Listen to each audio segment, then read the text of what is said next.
It was devastating. We spent 3 months apart and didn't know if we could stay together. Last year was the most challenging year of my life. It felt like it built this unfuckwithable foundation that, like, I trust you.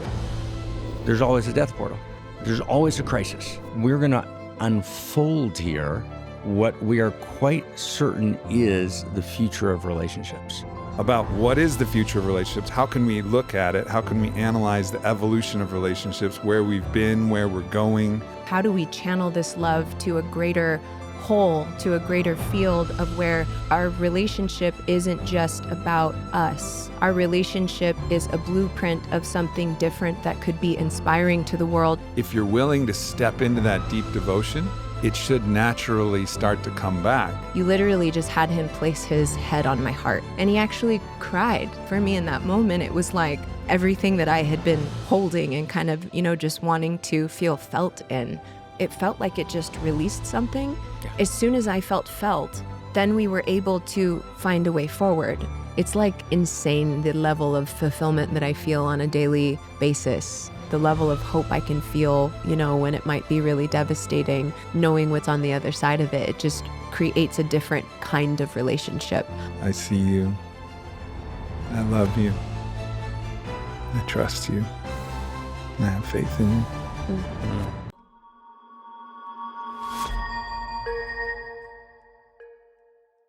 The road to a 10 out of 10, blow your mind, best relationship you could ever imagine, it's not a straight line, and that requires a map. And in this podcast with my wife, Vylana, and Rebbe Marc Gafni, we lay out this map that goes from role mate to soulmate to whole mate, from the pre-tragic innocence where everything is great, nothing could ever go wrong, use your prenup to wrap French fries and let your kisses be the ketchup.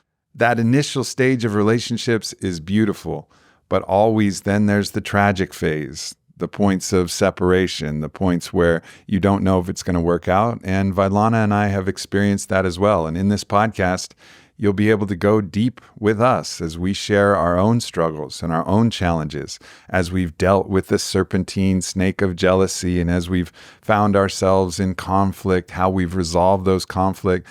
So there's so many actionable tips and items of how we've worked through our relationship, utilizing the map from Rebbe Gafni, as well as other incredible visionaries in the field of relationships and our own personal practice, so that we could arrive at the stage we call the post-tragic, which is the sweetness, which is the place we're in now where we've never been more in love, and we're so excited to share all of this wisdom that we have, not only on this podcast, but in our Fit for Service Romantically Fit course that we're offering for the last time. So if you're interested in joining Vylana and I and exploring this map deeper, you can check out fitforservice.com and join us for the course, and join us for our final Fit for Service Summit in Malibu. It's going to be incredible. So with that, I hope you enjoy this podcast with myself, my wife Vylana, and Rebbe Marc Gafni. So we're here to talk about the future of relationships, and Vylana and I have the opportunity to live a certain type and a vector of the future of relationships, which transcends the bounds of normal relationships, and perhaps we'll get into this, but it wouldn't have been possible if it wasn't for really the structure that you laid out, downloaded, also some personal work that you did with us, but also the structure was fundamentally helpful about what is the future of relationships, how can we look at it, how can we analyze the evolution of relationships, where we've been, where we're going. But I think one interesting place to start would be the problem of relationships that we're facing right now. Because we look around, I don't see a lot of happy couples, to be honest. And for those listening, I invite you to do the same. Do that mental framework of how many couples do you know that you really admire what's going on inside their union, right? So I think we all have this sense that there's some kind of way in which something new needs to emerge. Yeah. First, it's great to be with you, brother and sister, and gorgeous couple. And I think it was the personal work that did it, actually. But it's great. It is great to be not with to you be both. taken lightly. It is great to be. It is great to be with you both. And what a journey we've been on, and what a model you both are for that rare possibility, which you're pointing to, Obs, which is, this is the truth that we don't speak, which is that the emperor has no clothes. The great marriage story, they're not happening. And everyone kind of thinks it's just me. Because when they get together with their couple friends, as the doorbell rings, everyone puts their kind of happy hat on and everyone's great. And then everyone goes back and says, look, they seemed awesome. Why are we in such horrible shape? But actually, there's very, very few, and it's painful to say out loud, happy couples. And when I say happy, I mean fulfilled, filled with joy, right? Just utterly delighted to wake up into that. And that is the story that's not told. And I'll just add one piece and, plug into your kind of just opening, Vi. Part of it is, although it's not the precise focus of this conversation will come up, most couples after a certain time stop having sex, right? In other words, couples become platonic. They become kind of brother and sister. And often a fighting brother and sister, right? In other words, so they move from kind of romantic beloveds, right, madly in love with each other, expressed body, heart, and soul, to fighting brother and sisters, right, that are trying to figure out how they're going to get an up move in the ongoing power struggle. So, wow. And that unit, marriage, still remains the fundamental unit in our society and affects and ripples throughout all of reality. So our fundamental unit is broken, and we're pretending like it's not. Yeah. Amen to that. I don't know if amen is the proper word for that, but definitely resonating on it. Amen meaning let's be willing to say it out loud. Yeah. Because we can't move to the evolution of relationships if we don't recognize it. And here's the good news. But you got a thought coming there, and then let's get to the good news. Okay, I'll go. So I just wanted to, it's my first time being back on this podcast in a while, and I know for a lot of your avid listeners of your podcast, they, know our dear brother, Dr. Marc Gafni. And just to give a little bit of context that I think is really important, because so much of what we're about to go into and what we're about to talk about was ultimately, aside from the work and the support that we were receiving from you, a big element of what helped us work through our own death portal. And, as Aubrey was speaking about in the beginning of how many relationships are out there that you really feel inspired by, like, that's the relationship that I want. And there aren't a lot of models like that in the world. And I feel, for us in the world, for as long as we've been together, from the feedback from, people in the field who follow us, that has been, like a pretty regular point of feedback, that just this is a relationship that they feel is really inspiring. And we still made it to this point where we couldn't say a way through in our relationship. So even in the most, inspired space, if we didn't have these tools and if we didn't have your support to really help us navigate through that time, because there's so much out there on relationships, but there aren't a lot of models and things that have really been as effective or really worked. And so I just wanted to put that into context. One, to really deeply thank you, because we could not have made it through that time period where we spent 3 months apart and didn't know if we could stay together if that wasn't for your presence and you holding the container for us and you really bringing through this wisdom. So I first and foremost just really want to thank you, and also just to share, with those people who are listening who have followed our relationship, like the depth of the meaning of how impactful this has been in our personal world. So yeah, and beautiful. Part of the purpose of this podcast is to democratize what we received personally, like make this universally available. Of course, not in the precise, specific Merlin-esque way that you wove it for us directly, but also the frameworks that people can download that can help guide them in their own relationship. So it's really important. This is a big deal. And, I think we have institutionalized this sense of marriage is deep compromise. I remember going to I really don't like going to traditional weddings. I think the whole ceremony is just all empty, shallow kind of form, but without the heart behind it. Like a lot of rituals and a lot of religious practices or different other holidays, like lost the spirit. Yes. You know, you'll do Christmas, but the Christmas spirit isn't there. You'll do Hanukkah and they'll get presents, but the spirit of it isn't there. And the spirit of marriage often isn't there as well. And there's always, every time I've gone, some old timer that'll come in and give a speech and say, well, you know, marriage is really, it's about compromise and it's about, you know, and they're almost setting the new couple radically, freshly in love up for this kind of thing, which they think, you know, marriage is all about. And we've been together 25 years and they say it with a kind of sadness, but also a little bit of pride that they stuck through it. Like they had the tenacity to stick through the difficulty. Got but it's my not war like, wounds. Yeah, but it's not like,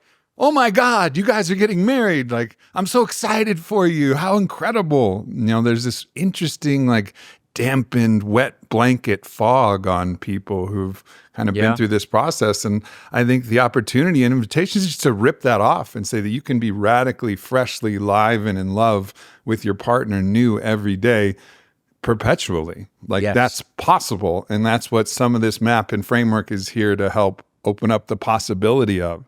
Gorgeously said, brother and sister. And just to say it really clearly, and I'm also just would be remiss if I wouldn't notice that my beloved partner is actually sitting there on the side, right? That guy. Oh, no, not true. Beloved the KK. Beautiful KK. The beautiful KK. So with permission, love, let's dive in. And we can just say something really audaciously that we're going to unfold here what we are quite certain is the future of relationships. So I want to say that audaciously, but our audacity is not in a kind of, you know, overweening intellectual or new age or human potential movement arrogance. It's actually a knowing of the way the cosmos moves. In other words, the cosmos invites a future of relationships because the nature of reality is, and we talk about it in these forthcoming volumes, and we've talked about it, the three of us, so often, reality is relationships. You know, people say reality is made up of atoms. Well, that's actually a mistake. Reality is made up of atoms, but we now know that atoms are relationships. That's what they are. Atoms are not things, they're relationships. So reality is relationships all the way up and all the way down, kind of one. And two, you're going to have to explain that to people who don't exactly get how atoms are relationships. Great. So we think an atom's a thing. There's a thing called an atom. It's not. It's a particular relationship between a proton and a neutron, which are subatomic particles, and an electron. Now, we think this is one of the jargons of science, which we can't blame science for, although science has something to do with it. But you think that this electron and proton, neutron, you think they fit together like Lego.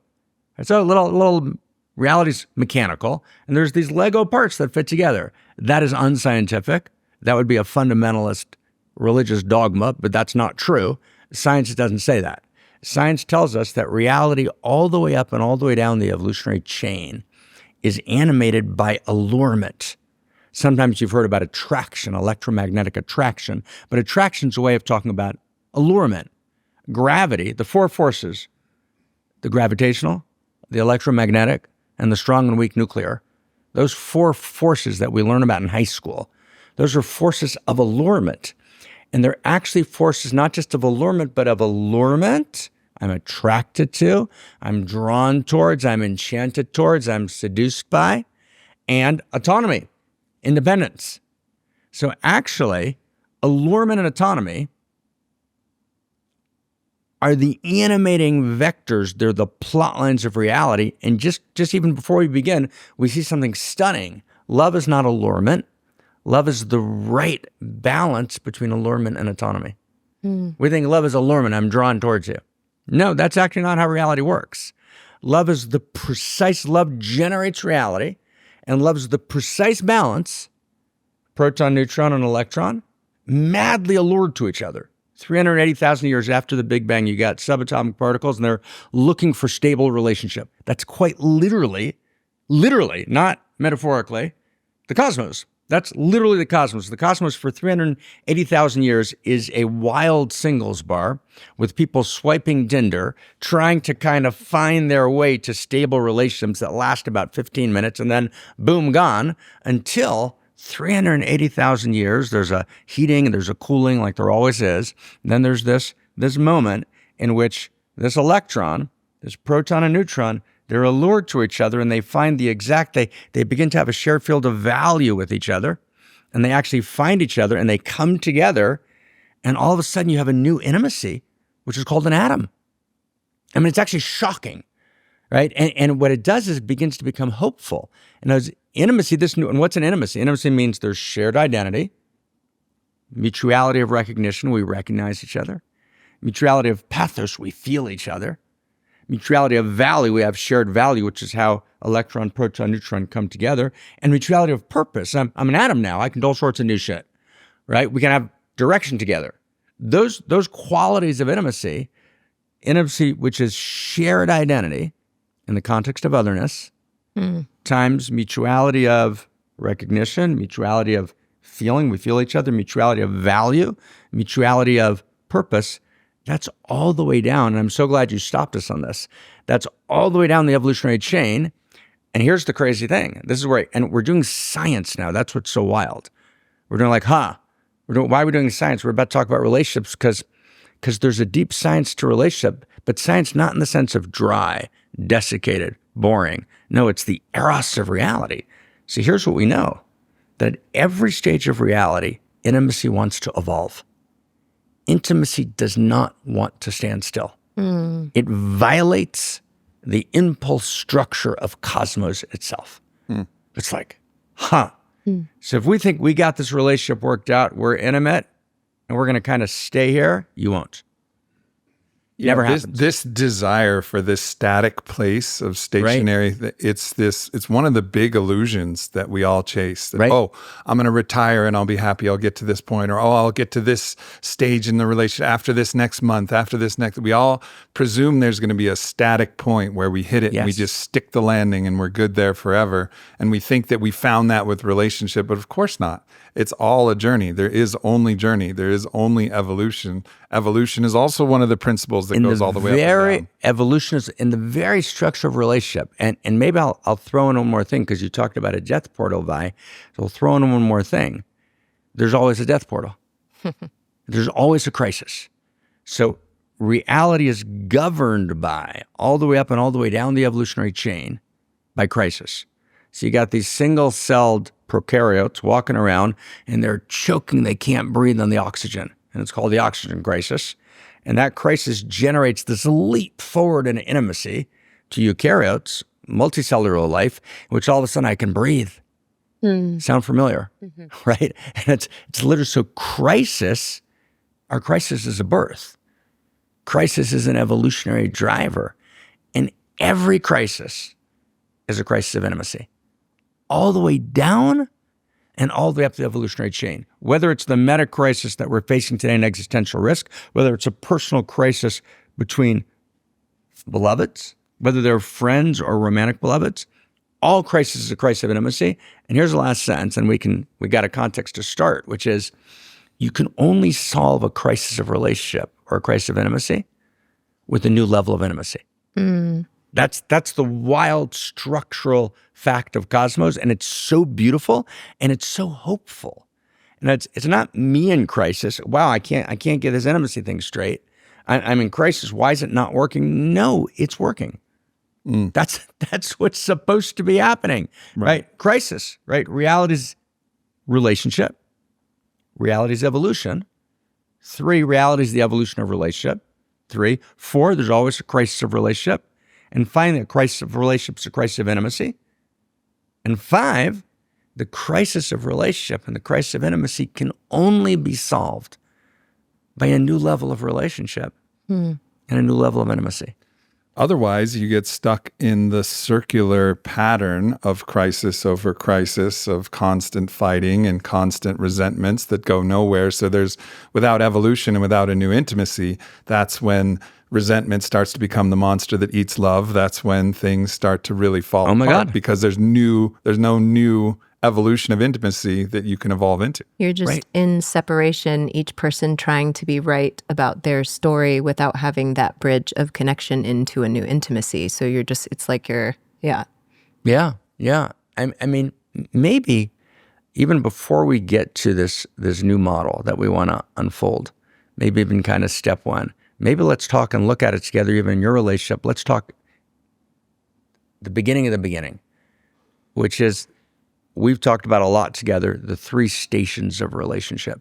Even before we talk about this big new model and this big breakthrough and this move from role mate to soulmate to whole mate, which is what we're going to want to talk about.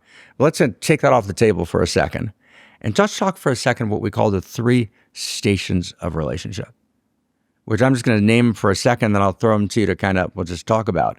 So, and these 3 stations live everywhere. They're not just 3 stations of love. They're 3, she comes in 3s. There's 3 stations of reality everywhere. So let's just say it simply in 2 sentences. You fall in love. Oh my God, this is awesome. Like Aubrey's coming after me.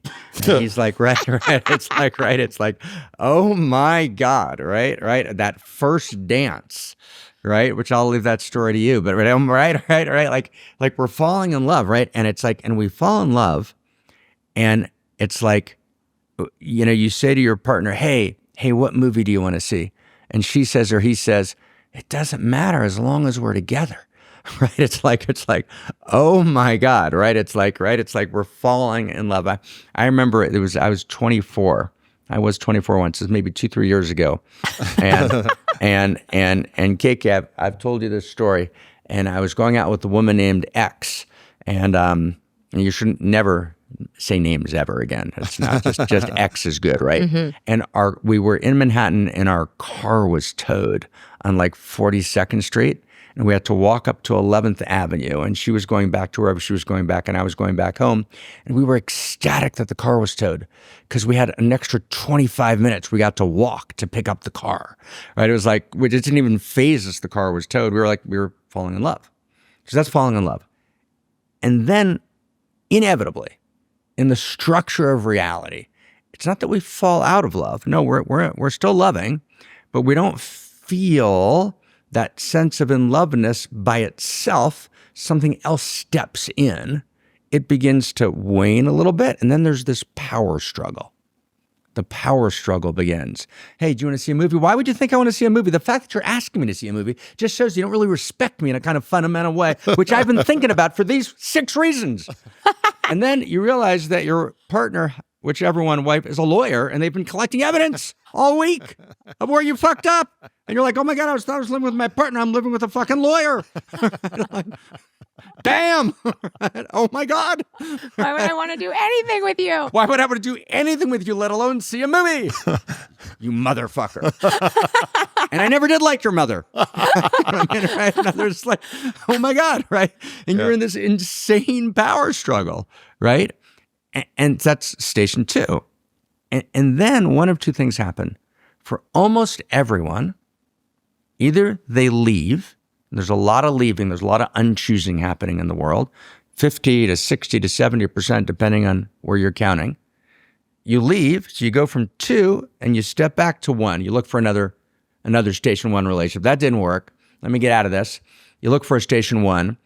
And of course, I have one friend who keeps doing this, dance, 1 2 2 1 1 2 2 1. You only have one friend that does that? Right, I got about 20. I got 20, right. Yeah. I'm thinking of this particular one, and he always calls me and he says, I just met this new person and it's awesome, and she sounds a lot like the other ones, right? And he's like, right, so you can get out and you do this dance, or you settle. You say shit. Right? It's just not going to work, and I don't want to leave, and there's a million reasons not to leave, and you basically settle into, what you were describing before, this series of endless compromises that take something from your soul, where you're just giving up something of your fundamental life energy, and we think it doesn't seep into the rest of life.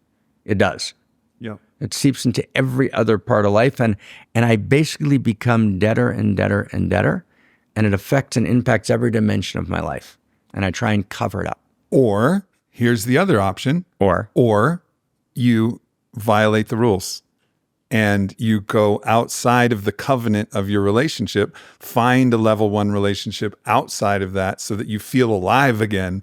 So you feel like you can scream and feel like you want to dance and you feel like you're alive again. But then you have to bear the stress of having to be dishonest and to be unfaithful and all of that. And you're always worried about getting caught. And I know, countless people who've been in that situation as well. This is one of the moves that I see being made. And it's not just men that are making this move. It's women that are making this move as well. And I watch what the stress does to them. Okay, maybe they feel alive still. Maybe they haven't sacrificed. They haven't let the deadness seep in, because I've seen that too. Yeah. They let the deadness seep in. But I've also seen crazy, strange things happen, like psoriasis break out all over their body from the stress of what they're actually having to hold in their dishonesty and all of the complications that come with that.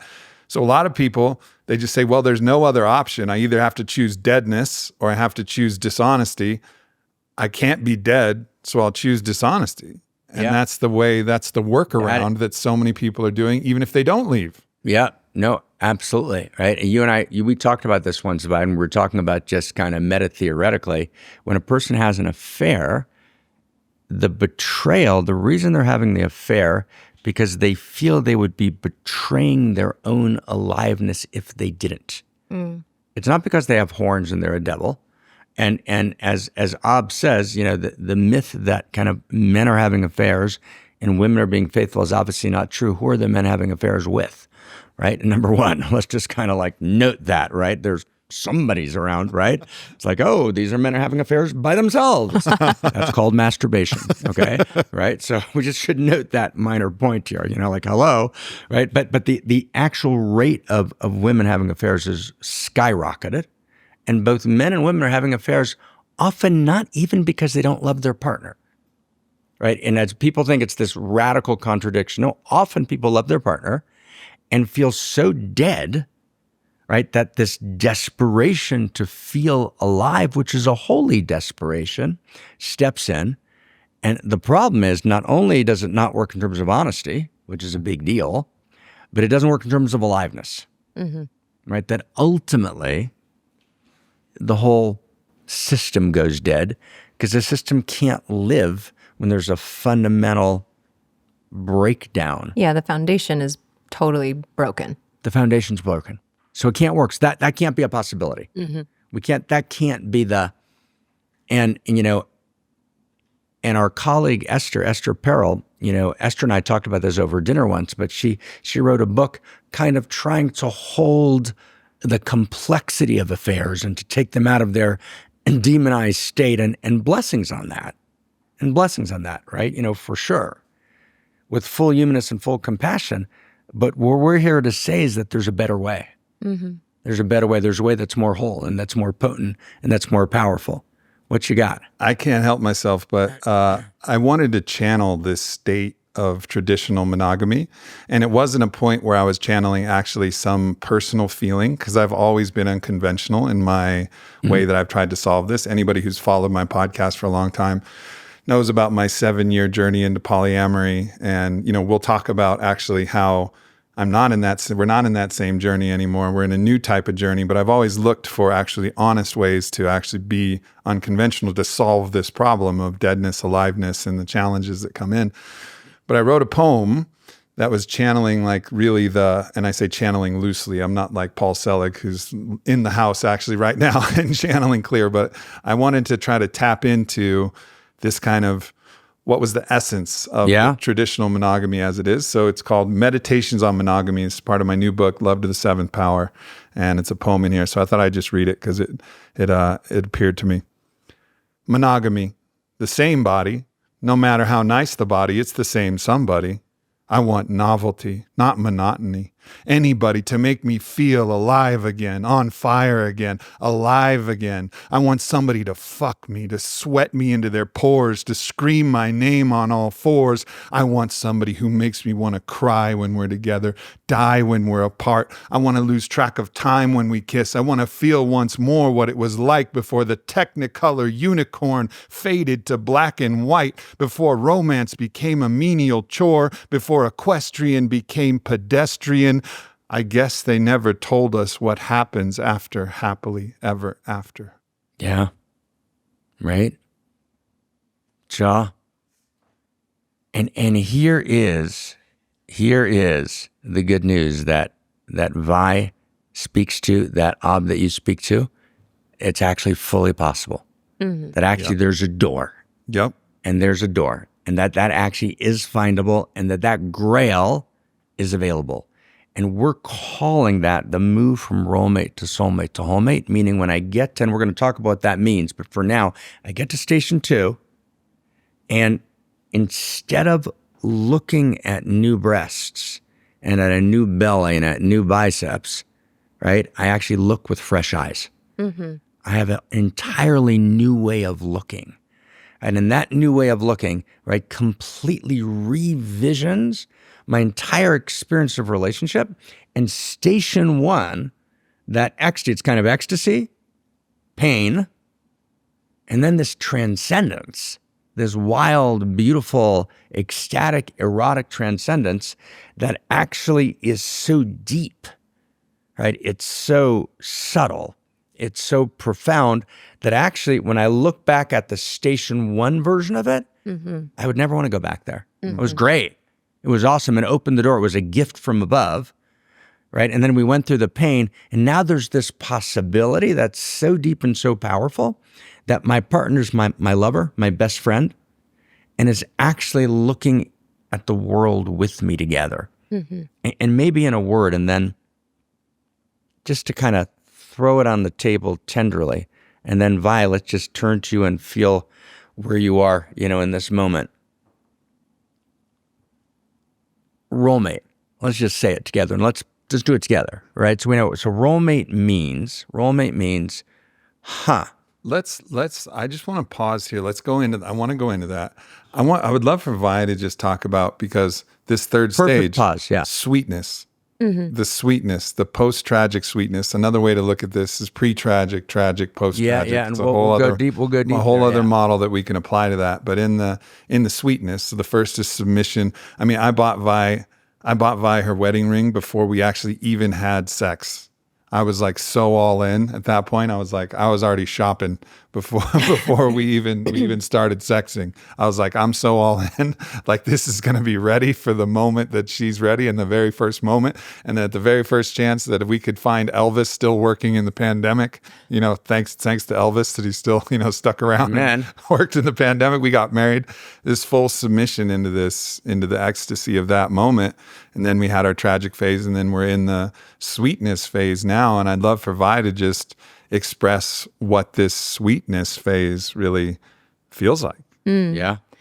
Yeah, like referencing to everything that you just said and things from your teachings, I'm sure that we're going to expand on as well. It's like the station 1 is the innocence. It's the gift of where there's all of the allurement, and you're like, oh my God, you're my person. I see all your beauty and everything is perfect. And we're 100 out of 100 on a, checklist of things that could possibly fulfill our lives.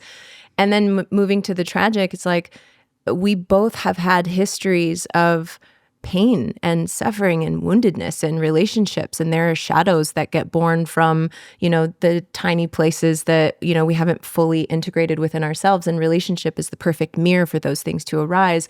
But it had gotten to such a severe point of, that really coming to a head in a place that it really wanted to be transformed. And that was genuinely the only way that we could move forward. But it was devastating and it was painful as hell. I mean, last year was the most challenging year of my life, and having to sit in the mystery of, I don't know if we're going to move forward in the world side by side in this, the way that I always imagined and the way that I felt as true in my body, because we just can't see a pathway forward. Like that that brought a depth within me, in myself, of really reorienting to who I was from a new place that was disambiguating myself from my identity as your wife, from my identity as your queen, from my identity of the we of our relationship, and taking a step back so that I could really reorient to who I was, through all the places we had already evolved, and really get clear about, where I stood within everything. And I'm sure we're going to get into a lot of the details, so I'm not going to go into how we came back together. But to answer your question, the post-tragic is the second innocence. It's the beauty and the sweetness and all of that allurement and beauty and everything that brought us together that was so deeply cherished, that was unlike any other love I've experienced in my life. And it's the quality and the essence of that, but with this different level of maturity and this different level of this unfuckwithability, because we went through the fire together. We did it in our own ways individually in the time that we took apart. But when we made it through, we made that choice together. And a lot of it's related to, what we're about to get into in the wholemate relationship. But the quality of it is the trust that we have, going through that tragic phase felt like it was revealing all of the cracks in our foundation, which we were, we put our relationship on lifeline and we were trying to navigate, and we did a really great job of loving our way through, those difficult moments, because we've been through many cycles of what we're about to talk about. But all the cracks in the foundation and, the house that we had built had a lot of,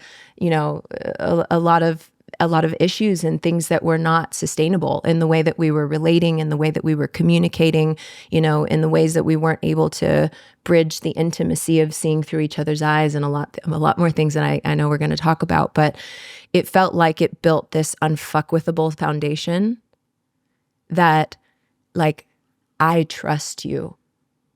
And I've never really fully been able to say that to any man. I've been through a lot of challenging relationships, and to be able to say with full honesty and full heart open, I trust you.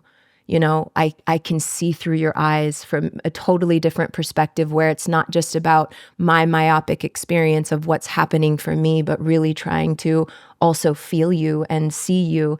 And so the intimacy and the depth that was created because of the tragic period that we went through, I feel like we have a stable foundation that's unfuckwithable. There's a level of maturity in everything we learned through the tragic, where how we communicate to each other, what we do when we get into points of conflict, and just generally how we operate. It really felt like it forged this place of we really have each other's back, no matter what comes, no matter, how unconventional our relationship will be or not be, or, whatever unfolds, we have no idea. But where we're at now, we have each other's back. And not only do we have each other's back, but there's a higher North Star that we orient to in our relationship, which is our wholemate relationship, which we'll get into now. Gorgeously said, and exactly the right moment to say it, and to evoke its fragrance.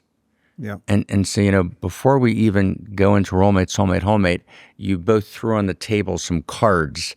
So I want to just pick up those cards and just for the listener. So Ob started talking about submission, separation, and sweetness. So station one that Ob described as submission, and I've never heard you describe it. That's a beautiful way to describe it. I bought the ring, right? We have it, right? I'm there, right? And I'm submitted, and submission means I'm submitted, right? It's happening through me. This is what I want. I'm going to make everything fit into it no matter what. Right? I have surrendered into this. I am fully submitted. And I like submission even better than surrender. We'll get to surrender, but submission here is I'm just submitted, right? It's there's nothing else. That's what I'm thinking about. That's where I'm moving.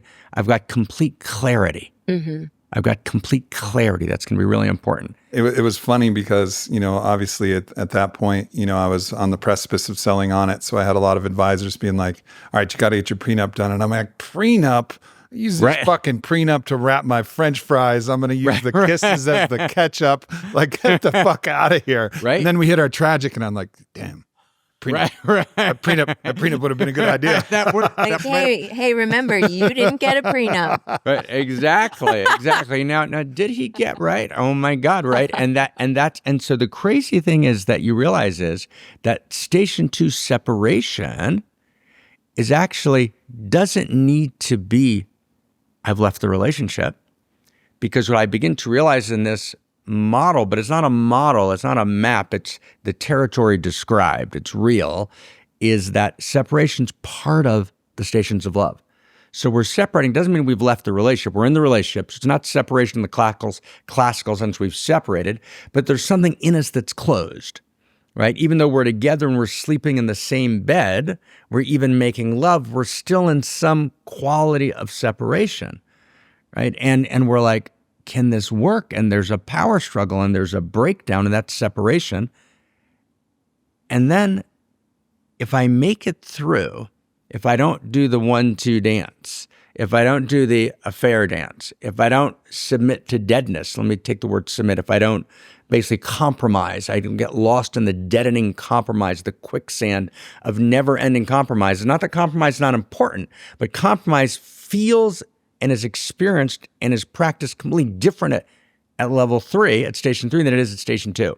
So not that compromise is going to disappear, but it's going to appear in a completely different way. So I get to sweetness, and sweetness is something like Yeats, right? It was one of our favorite poets that took us through this. He says, how does he say it? When such as I cast out remorse, so great a sweetness fills my breast. We can dance and we can sing. We're blessed by everything, and everything we look upon is blessed. So Yeats gets it, and this great master in the Solomon lineage, Israel, the son of Sarah, master of the good name, he says all of reality is submission, separation, sweetness. So it's a structure of reality, and it's like, oh, so when I hit station 2, I don't have to actually collapse. I was, oh, okay, that's what we're doing now. Okay, I'm game. And another way to talk about it that you talked about it, Aubrey, and Vi, you talked about it, and it's one of the core structures in this new story of value we're all creating together, cosmoerotic humanism, is we call it pre-tragic, tragic, and post-tragic. And just for a second, let's just lay it out together. So pre-tragic always means clarity. That's the demarcating feature of pre-tragic. It's clear. I'm getting the ring. Prenup, right? Hello, right? Right? It's like complete clarity, complete, right? It's like I'm in, right? Yes, like chaw, right? So it's like complete clarity. And you can have complete clarity, by the way, as a fundamentalist or as an atheist. Atheist, it's all clear. There's no divinity, right? Or fundamentalist, no, God is owned by me and my church and my religion, right? And no one else has got it but me. Those are also, there's shadow forms of pre-tragic, and there's beautiful forms of pre-tragic. They're gorgeous. They're stunning. You first start, like you're 15. I remember I was 15. I got my first camera. And all I could do was take pictures. And I just thought, I will be happy just taking pictures the rest of my life. I loved my camera so much. Pre-tragic, just clear. And then you always hit the tragic. And the nature of the tragic is it's not clear anymore. It's not like I can't see you clearly. Like the I can see clearly now. It's like, I can't. It's misty. It's murky. It's the prism's not clear. It's shrouded. It's dark. It's complicated. I don't know how to find my way through. Power struggle. Emotions, jealousies, resentments. Jealousies, anger, right? All these things cloud the prism deeply. And some fury, how just rage. Yeah. Just fucking rage that no one wants to own. There was a movie when, Kylo Ren pretended to be Adam Driver, and he made a different movie. It's kind of strange when that shit happens, right? Right. And it was called Marriage Story.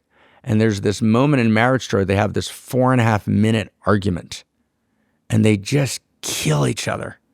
And it's so painful to watch. And then they're just wrung out and exhausted by the rage but what they've said to each other in those worst moments, right? And he just sits down, and she puts her hand on him, and he says, "I'm sorry." And she says, "Me too." But they don't have a way forward. And they end the movie with them you see they love each other, and they can't find their way. And she kind of ties his shoe and gets into the station wagon, and story ends and goes down, and they're going to now search to redo this with someone else who's clearly not the right. They were the right people for each other in that movie. Was it Scarlett Johansson? Right? I think it was Scarlett I Johansson. didn't see that one. I think so. Shake my head, yes. Yes, that's right. That's right. That's right. Exactly. Exactly.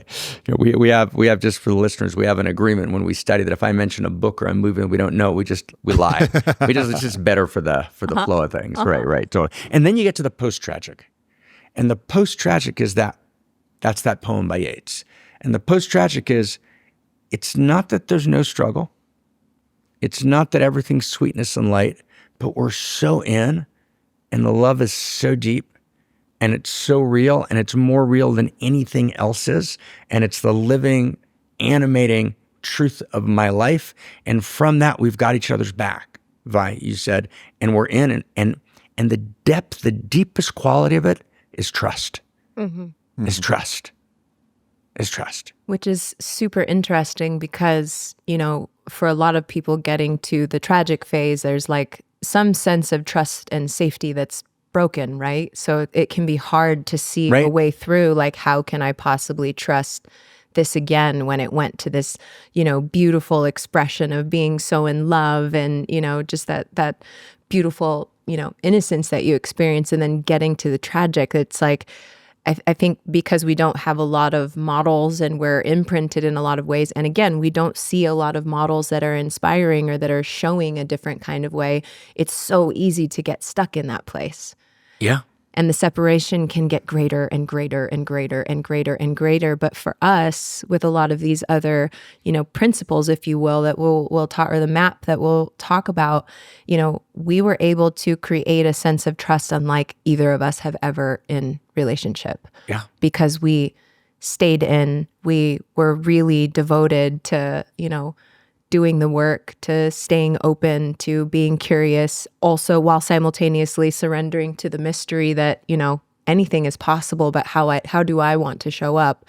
And through that transformation, got to a level of trust that, I couldn't have ever imagined for myself. Right. Given my childhood and all the relationships that I've been through, to been in this sense of just, it feels liberating. It feels like all the density of all of the armor and all of the ways that I've been trying to protect myself from, love, if you will, and relationships, because they've always turned out to be really challenging. I got to become like a butterfly and actually feel something I couldn't even possibly imagine by staying in. And I think that requires also, I was having a conversation with somebody about this structure, and it also requires discernment, right? Yes. Being in the tragic, if you're really all in and the other person isn't willing to show up in the same way, to stay open, to do the work, and we'll talk about more of these things, but it does require a level of discernment that you're going all in, and I don't think it's really proper to say with the right person, but because of a lot of these other things that we're going to talk about, that it was, for me, so absolutely clear after 3 months of, spending time apart, I could not come here to serve what my soul came here to do on this planet in the same way if we weren't together. And no, gorgeous. And that's the beginning, right? And that's the beginning of where it starts, that there's this, and maybe one more thing, right? And I feel, every once in a while, you look on the web, which I try and avoid doing as much as I can, but you see there's these little commercials, I guess they have before whatever the main, whether it's a podcast or something, and someone's selling some, workout program. So they talk for like, a minute, they're about to tell you, but before I tell you this, let me tell you one more thing. That's kind of the structure of it. It kind of, there must be a kind of method to that kind of insane marketing madness. So I apologize to everyone. But before we get to the core of the model, one more thing, which is critical, which is, it's not a model exactly. It's the wrong word. And it's not a bunch of great, fast biohacks or life hacks, because they never work. It's not, here's the 7 steps, do this, do this, do this, do this, and you'll be in. It doesn't work that way. It's not a biohack. It's not a life hack. It's not even a model. It's what story of value, what identity, what universe story am I living in? It's that essential. And in some sense, there was a good reason that we rebelled against the old religions. They had enormous depth and insight in their inner traditions and their esoteric knowings. And then they got caught. They got caught in a lot of bad stuff, which we don't need to go into now. And it's not by accident that Voltaire, who's kind of the prince of modernity, his battle cry for modernity is remember the cruelties. Right? A lot went wrong. But we threw out religion. We jumped into modernity, which was all about win-lose metrics work. And then we made our booby prize romance. Okay, you're going to work win-lose metrics, right? It's all about success story, right? Your booby prize is you get romance, but we'd thrown religion out. And how do you navigate this thing? Marriage became everything. It became the center of our fulfillment. It became our castle with no set of visionary, inspired, but profound knowings to guide us because we'd thrown the old stuff out. So we need to actually, and I want to say kind of a little bit of a shocking word, right? Meaning we need to step into the field of value, right? We need to step into the interior sciences, if you will. We need to step into spirit. We need to step into goodness, truth, and beauty, right? It's not going to work to go to a therapist who themselves is completely confused and thinks the world is basically empty and meaningless and value's not real. And they're just trying to work it out, and they're kind of looking at the hour, and you're going to ask them to help you through, and they've got a few hacks that they use, and they're, I'm sure, lovely and wonderful people. It's not going to get us home. And I generate reality from the story in which I live. And so if I can't change that story, I can't generate a new reality. And sometimes you'll meet a person, I'll meet someone who I just like so much, and I just said, I feel so bad for you. From within that consciousness that you're living, the reality that you're generating must be so sad, because how could it not be? So we have to change not just our consciousness, that's too vague. We change the story in which we live. And in that story, we're always answering three questions. Who am I? Who are we? Where am I? Where are we? And what should we be doing? What ought we do? Three basic questions. So with that in mind, we're gonna tell a new story now, and let's start it, and maybe we'll just kind of take it one little increment at a time. I'll throw something out. We'll talk about it. We'll just take it. Let's just start with our eyes, right? Because eyes are always a good place to start, right? So role mate. So role mate means we got roles. Role mate means in the old world, the husband's a breadwinner. Today it could be the wife, right? But basically you got one who's a breadwinner. The other's a homemaker. A breadwinner, homemaker. This is the old relationship deal. We have roles, and whatever the roles might be, but that was the classical one, breadwinner, homemaker, right? Child raiser, nurturer versus protector. So we got the basic role. And that's been, just to be clear, for 100,000 years, that was the relationship deal in the world. And the news is talking about so many different things, but no one's talking about the fact that the old relationship deal got called off. The old relationship deal that basically till the mid-50s into the 60s, and then it reappeared in the 70s and 80s, that old relationship deal for 100,000 years dominated the planet. Right? You've got basically a protector breadwinner. You've got a kind of homemaker nurturer. You can even even if you switch, by the way, the man and woman, you still have the same structure. That's the basic structure. And we're good as long as we're fulfilling our roles. That our energy, our attention, our eyes are on our roles. And my dear friend John Gray, who we've talked about, and just, he's stepped in and he's on the board where you both serve, and Ob's the board that you chair. So John wrote a book on Mars and Venus. It was kind of like the relationships book of the 90s. And John, a year after he writes Venus and Mars, he writes a second book that not as many people read. It's actually even a better book.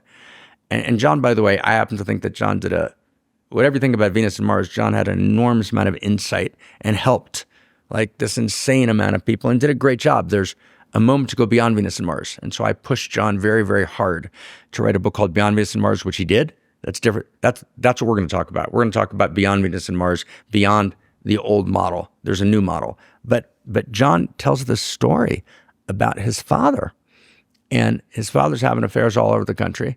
And his mother keeps telling him, and John tells the story in his book, so I can repeat it here. And his mother's saying, your dad is such a good man. He's such a good husband. And John's like, Like he's figured out what's going on. He's like, what's going on here? And then he realizes, and he says to his mother, and he can't even say what he knows. And his mother looks at him understanding and says, he stays, he does his job, right? He takes care of the family. That's what a good man does. And John's like, that was his imprint. That's roommate, right? He was a good roommate.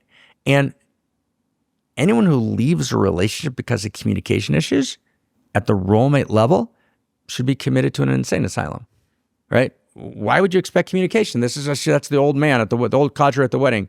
It's not about deep communication. You keep your eye on one thing. You keep your eye on the ball, and the ball is your role.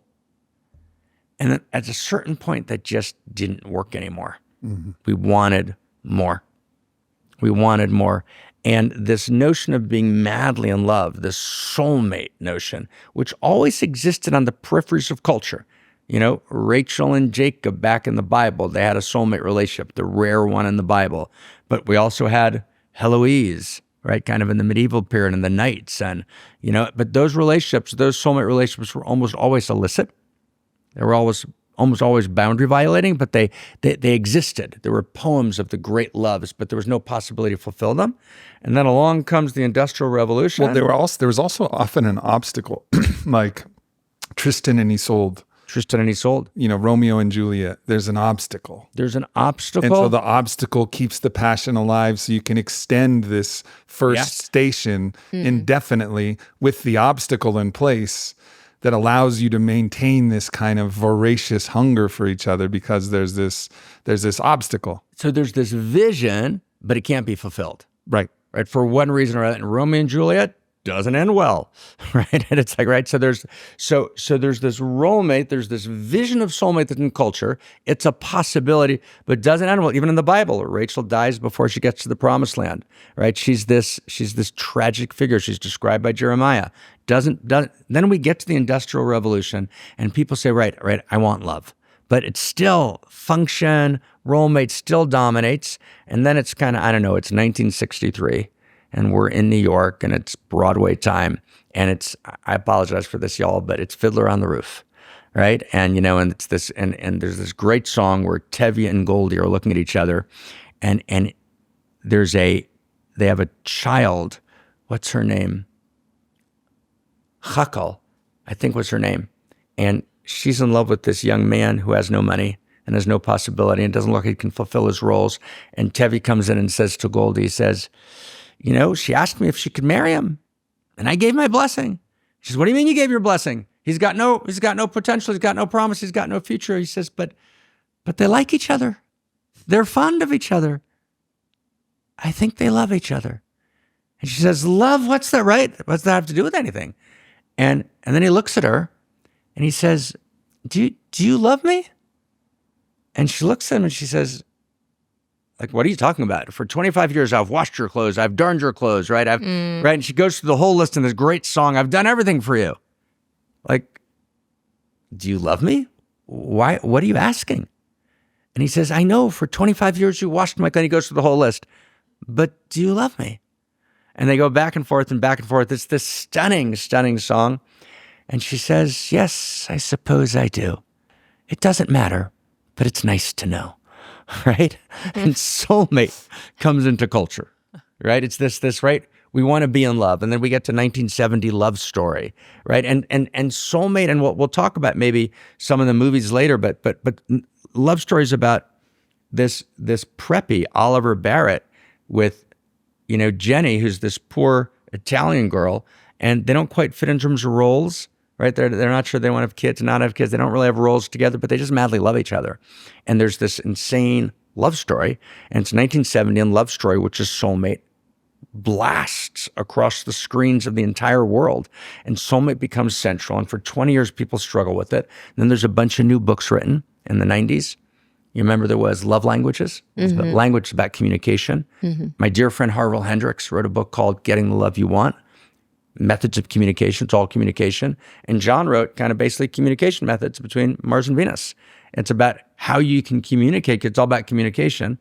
And so at soulmate, our eyes not on the ball, our eyes on each other.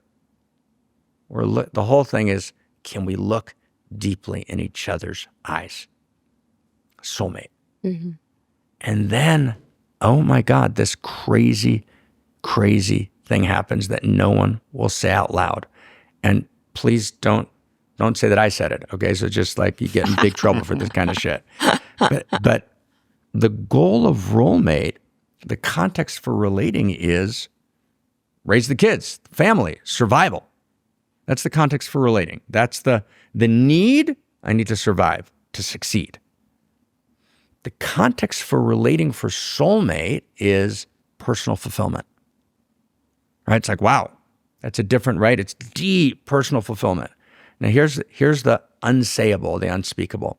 There's a moment when you're just looking deeply in your partner's eyes where it gets boring. Right? It's like, great, but if that's all you're doing, if there's no roommate and you're just in soulmate, you're looking deeply in each other's eyes. You love each other madly, but you're looking deeply in each other's eyes and you're like, how long is this going to take? And you can't even speak that to yourself. But there's a moment where personal fulfillment by itself, decontextualized from any larger field. And that's what modernity romance did. We're going to decontextualize personal fulfillment and looking deeply in each other's eyes from any larger field. And now it's even heretical to say, Vi's even getting mad at me for saying it a little bit. She's like, oh, what, I could do that forever. What are you talking about? Right? Like, no, right. And we have that, and it's true, but it's true only when we get to, right? There's a moment where we have to stop looking deeply in each other's eyes for a moment. We have to look at a shared horizon. Mm-hmm. We have to look into a future. We have to look at a shared field together. We have to look at a larger whole together. And when we're looking at that larger whole and we're standing side by side and we're looking together at this vision, we have this shared vision.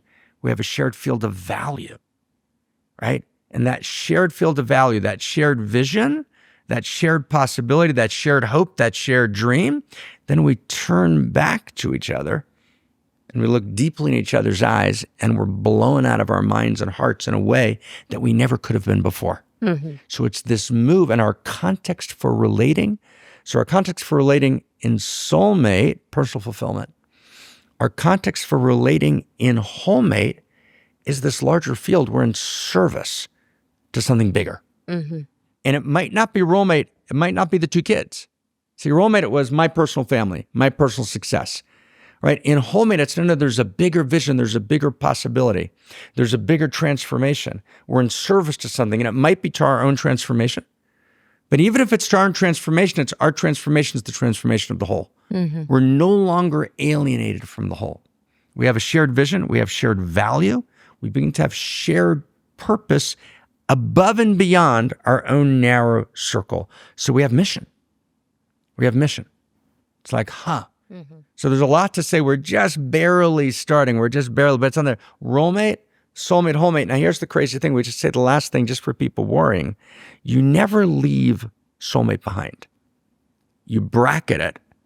You go to wholemate, and then you include it. Right? And it's when wholemate transcends and includes soulmate. And it can transcend and include soulmate and roommate. In some sense, what wholemate is, roommate, but at a bigger level. Mm-hmm. Roommate at a wider level of consciousness, a bigger, deeper, wider level. Wow.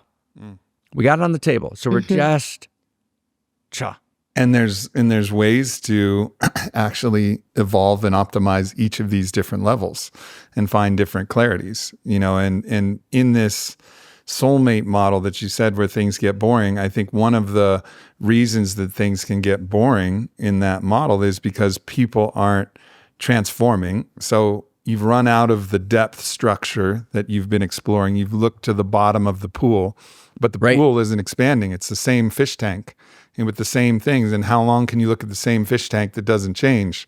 It's eventually, if you actually have an actual fish tank, you'll probably look at it a little bit less and less the longer it's in your house, because you actually know and understand. You maybe can get some new fish in there or whatever. But if the fish tank is living and evolving like the actual ocean, which is always evolving, which is why you can go to the same favorite snorkeling spot every time, because you don't know what's happened and how it's evolved and what's transforming because it's exposed to the natural process of evolution. And so there's both skill, and then there's also that universal process of evolution that's necessary to actually keep that interesting. Otherwise, you're just reciting the same stories, going through the banal surface structure stories of what'd you do today, and then it gets kind of dead. So like the transformation moving all the way through, and all of these different levels and how each of these different levels transforms is also like super important to keep this revivified and keep it alive, keep it living and breathing and exciting. Yeah, no, total. And I think what we want to do now is dive into what are the 7 or 8 dimensions of wholemate. Get really real about it. Like, what are they? Mm-hmm. What are the quality? What's the difference? Let's just start with love. Let's start with love. At Rolemate, you can do without love.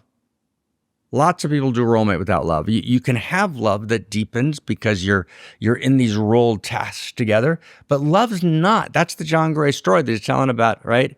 His mom and dad, they didn't even act, they loved each other in some kind of general loyalty way, but they weren't into each other in any kind of way. It was a kind of the love that comes from kind of partnering, but it wasn't the core. The core was responsibility. Mm-hmm. The core was... Or what the ancient Greeks would call pragma, or maybe storge. Storge. Pragma, storge. Yeah, like these different ways in which they're like different prisms, different colors of the one light of love. Even agape, right? It could even be agape, right? It could even be kind of, I'm serving you, right? I'm serving you. We're helping each other. But there's this sense of, now when you come to soulmate, the value is love.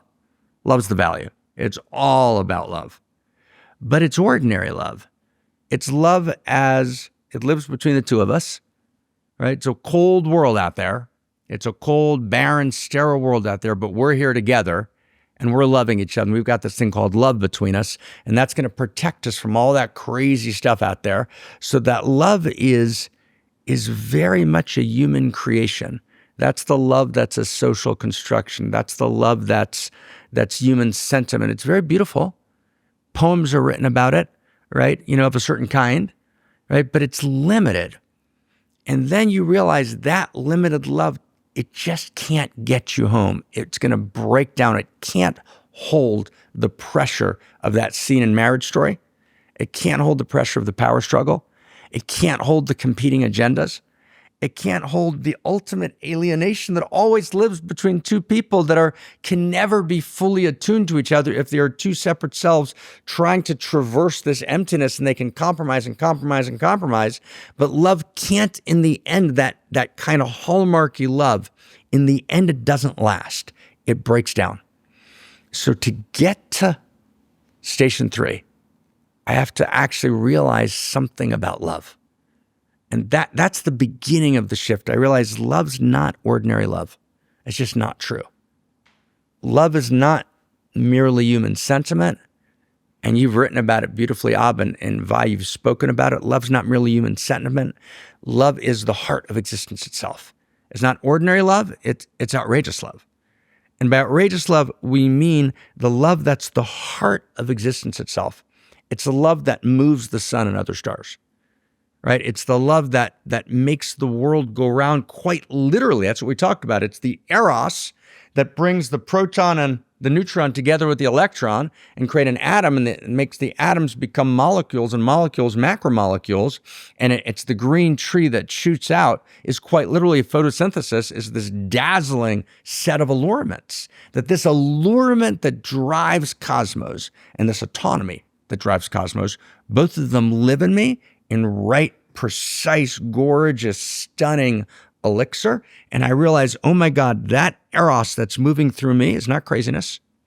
It's not infatuation, right? Level 1. It's actually the love of all of reality is awake and alive in me. And when I'm exhausted, I actually can find and draw from the field of love in which I live. But I can't just say it. I've got to actually get that it's real, that reality is a love story. Actually, that's what it is. And that my love story is chapter and verse in this larger love story. And that begins to change something. I begin to access something, right, that I actually can't access with ordinary love. There's no possible way in ordinary love. It can't be done. And that should just relax everyone listening. If you think you can't do it, you're right. It literally can't be done.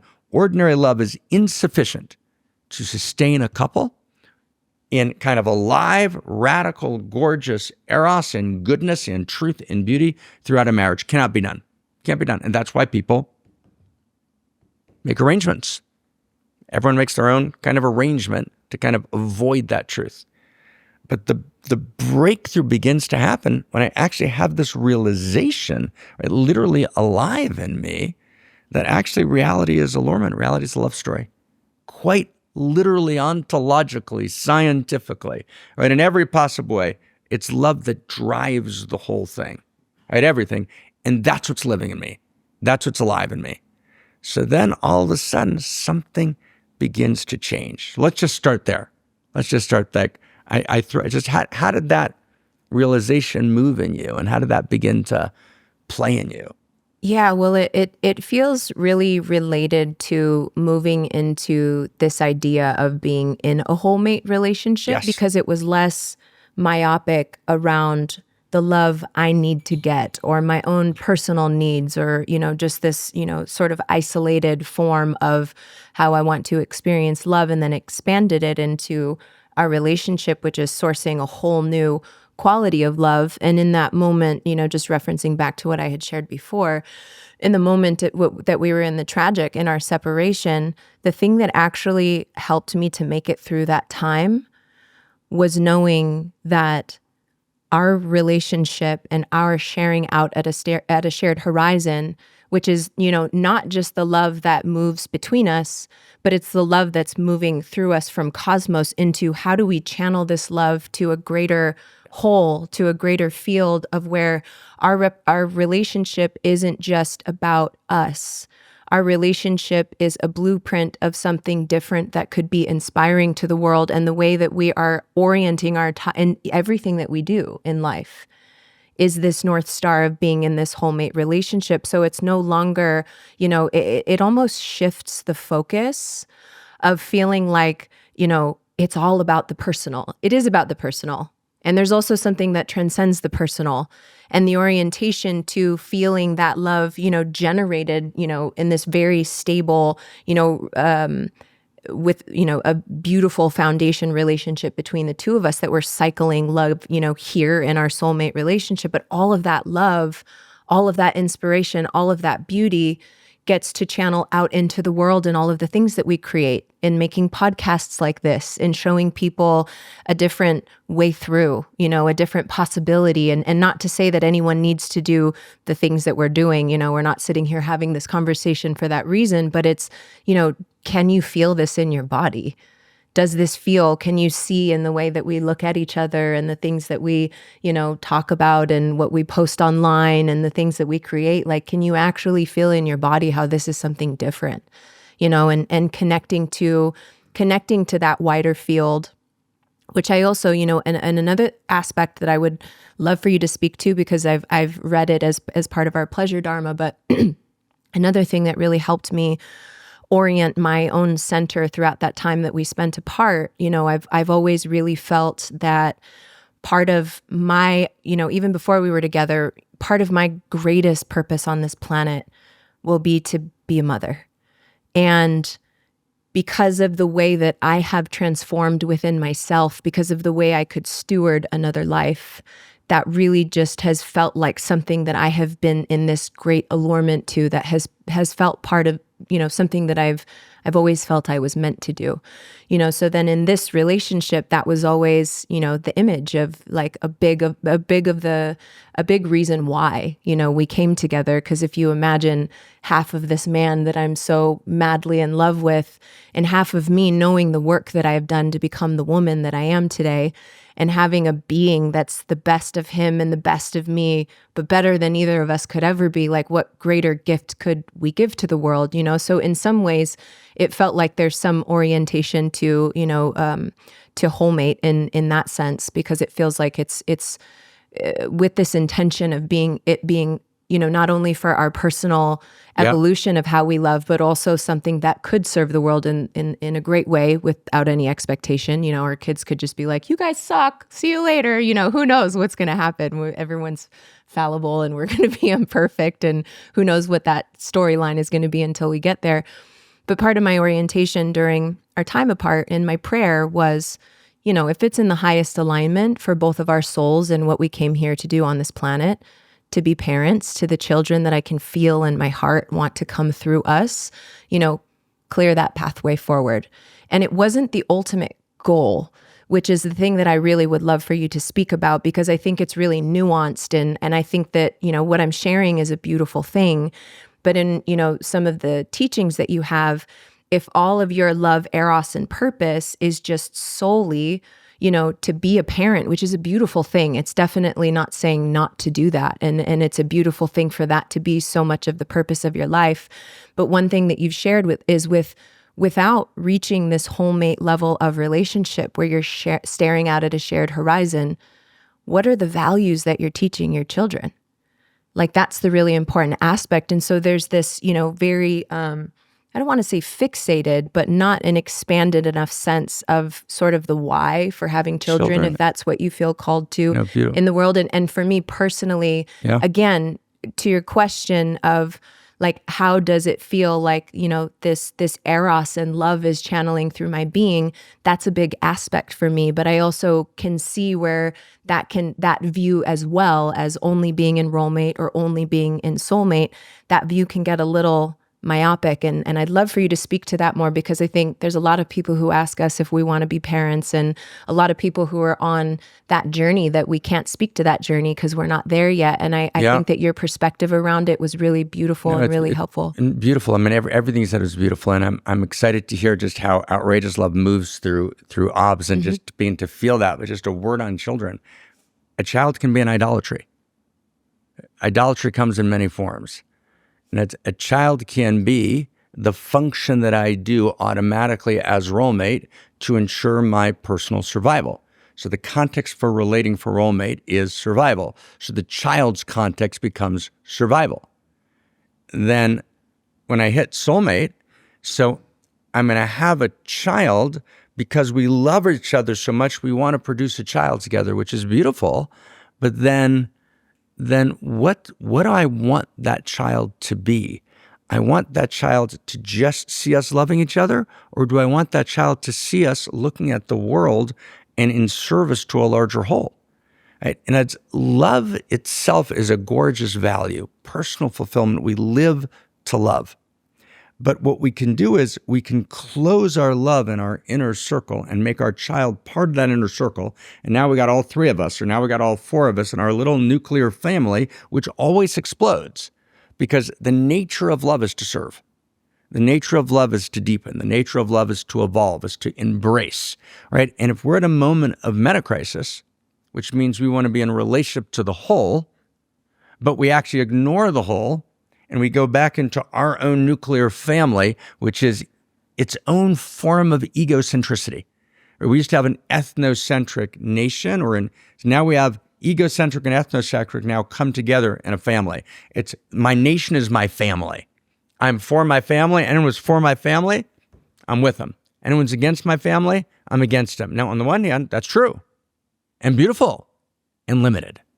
Right? Because it basically sets my family up, and my children become objects in the family, and they're part of the win-lose metrics of the family against the world. So I've now drafted my child into all of the pathology of my own limited view of love and my own win-lose metrics, and that's how they experience the world. And then, of course, any pathology that exists in our relationship, which of course we will download into the children, and they will experience actually our brokenness and our dissatisfaction, our dis-ease and our malaise, and then they'll begin to act that out. And then we'll wind up wondering, where did this all go wrong, right, at some point?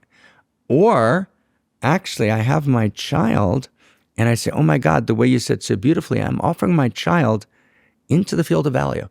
I'm going to raise this child as a steward. I'm going to love this child madly, and I'm going to be there to be the context for my child, my boy and my girl, right, to foster their unique gifts and their unique voice and their unique possibility and their unique offering into reality. And then as unique selves, right, they're going to kind of take it the next step. So am I as a parent the holder, the context for the fostering of a gorgeous, unique self that I'm offering into the world? Or is my child basically a form of my property, even though we don't call it that anymore, but it's my egoic soul property? I got my right? It's kind of a spiritual materialism in parenting. And actually, to be a gorgeous parent is to actually have my child look at me and see me on my horse, see me with my sword, see me with my nurturing, right? See me kind of acting for the sake of the world. And as my child watches me, they're filled with pride. And they say, that's the way I want to live. And then my child becomes the extension, naturally, the unfolding. So just a word on parenting. So we'll talk more about it. So we're just in the first distinction here, which is soul, personal fulfillment, wholemate. I'm looking at the whole. What's the first thing that allows me to do that? I feel not ordinary love, but outrageous love, which is not mere human sentiment. It's the heart of existence itself. And it's that eros that's pouring through me that I access in wholemating. So how's it playing in the world of Aubrey, brother? Yeah, I mean, I think, just a word on that parenting. I think you see this in, as an athlete myself, you see this in a lot of dads of athletes in particular. And their own ego structure is wrapped up in the performance of their kid. And so they become overbearing, and there's this whole dynamic that exists. And you really see how the parent is working out their own ego structure through what their kid does, what college they go to, where how many points they scored that night, what their position is on the team, Totally. et cetera. And I think there's another key point, that I think a lot of parents miss, which is actually another one of my very short poems. And one of the poems is, it's a message to my future son, and it's, my son, you're better than I'll ever be. Right? Because that's the way it's supposed to be. Right. Your kids are supposed to be better than you ever were. And you should celebrate that. And too often parents get lost in this, this way where they try to maintain the hierarchy, the power dynamic of always being the parent. At a certain point, your parent's going to become your parent. If you do your job right, they're going to have evolved, and they're going to be a soul from a different caliber that's come through this, and they're going to actually be teaching you at some point. And yes, you'll be an elder with wisdom, and you'll always have that, and there'll always be that relationship. But I think you got to look at your kid and be like, hey, you're better than I'll ever be. Yeah. Like this is your destiny, because of course it is. And I think that gets through this whole Oedipal mess that we found ourselves in. Totally. So this is a big evolution, and we're not there yet. So, we don't need to talk about that, but just to go to the outrageousness of love, for us to actually reach that, we had to actually come to our own agreement of how is our relationship union going to work to actually unlock the full outrageousness of love, so that when our kids come in, or when we're just living our own life, we're filled with that life force, that passion, that zeal, that intensity of love.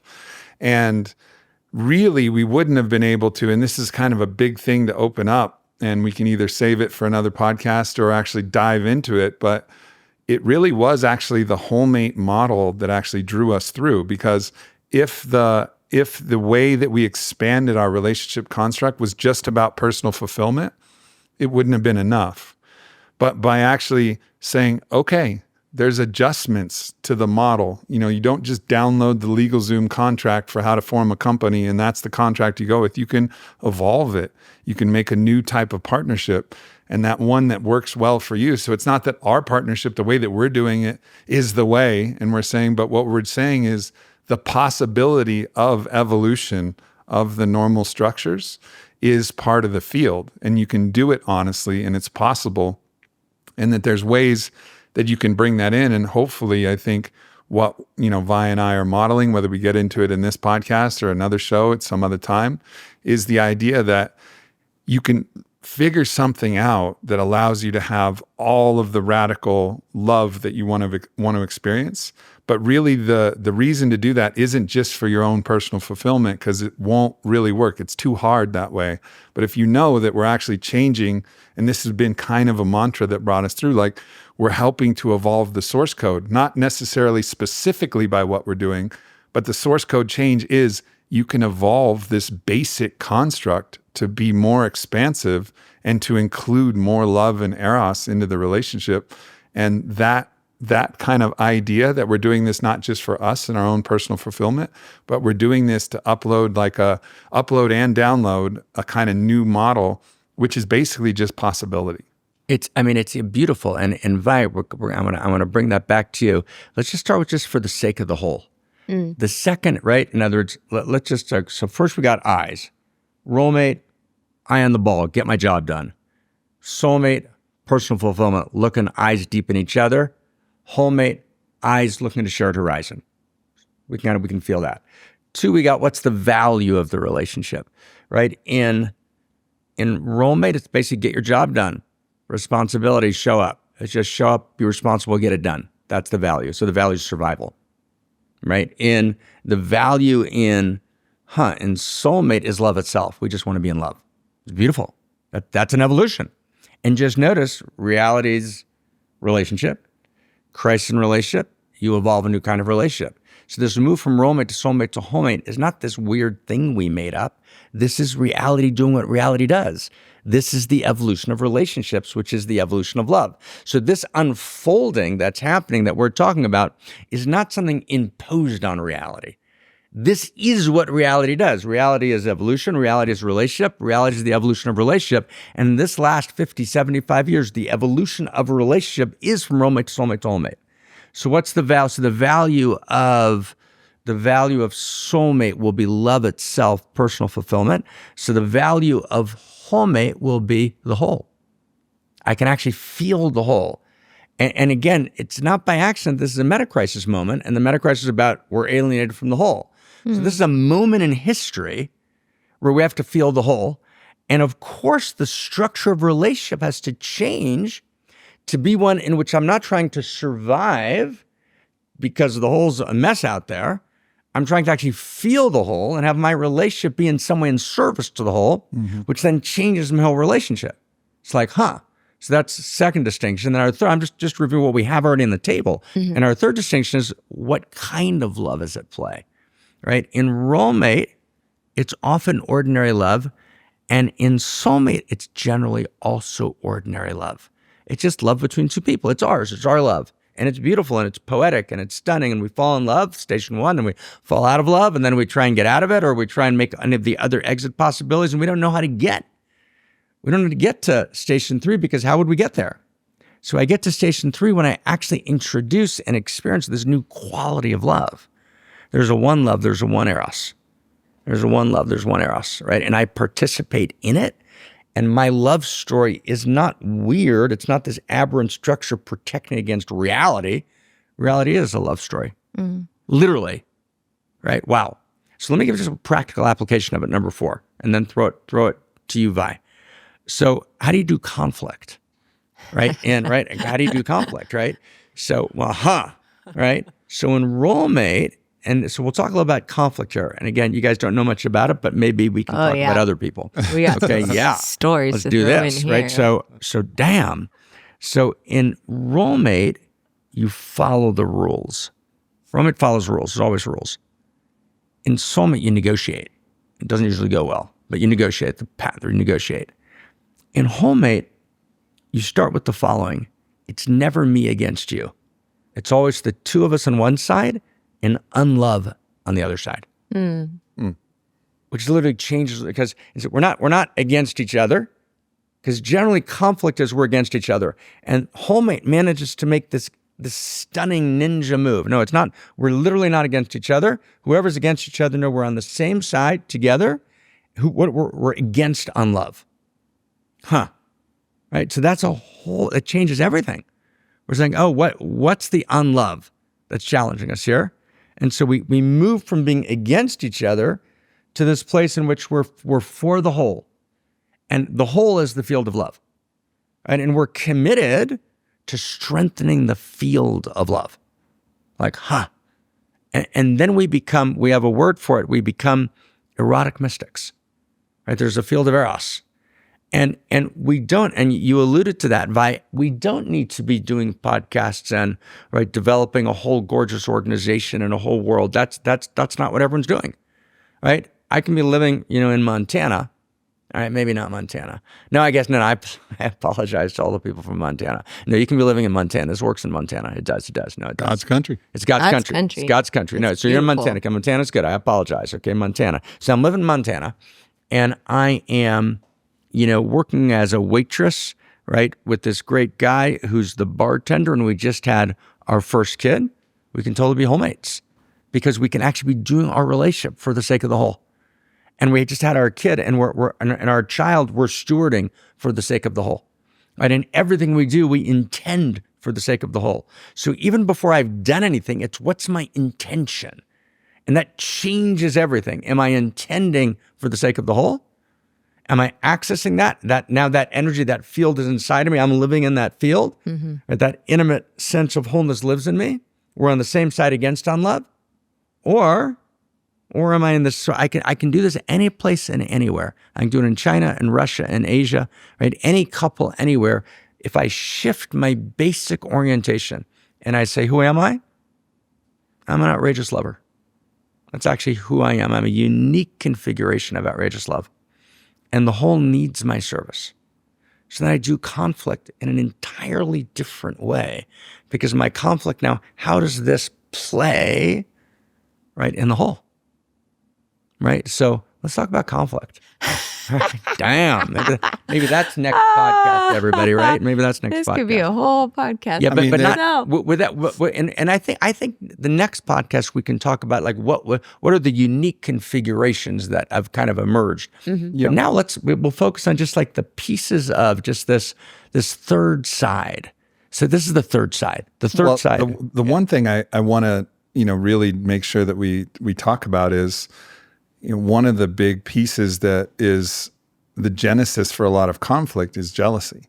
Yes. And there was something that you really helped us understand that is so important about jealousy that if you got through this podcast and you're like, yeah, cool, whatever. But if you could just get this one thing, and it's that jealousy never admits of itself. It always pleads another motive. Right. And so much conflict that originates from jealousy, nobody wants to claim that they're just feeling jealous. And so in conflict, and Vi and I have had conflict over lots of things, pickleball, whatever. Dramatic. We're very dramatic. Are you beating him at pickleball still?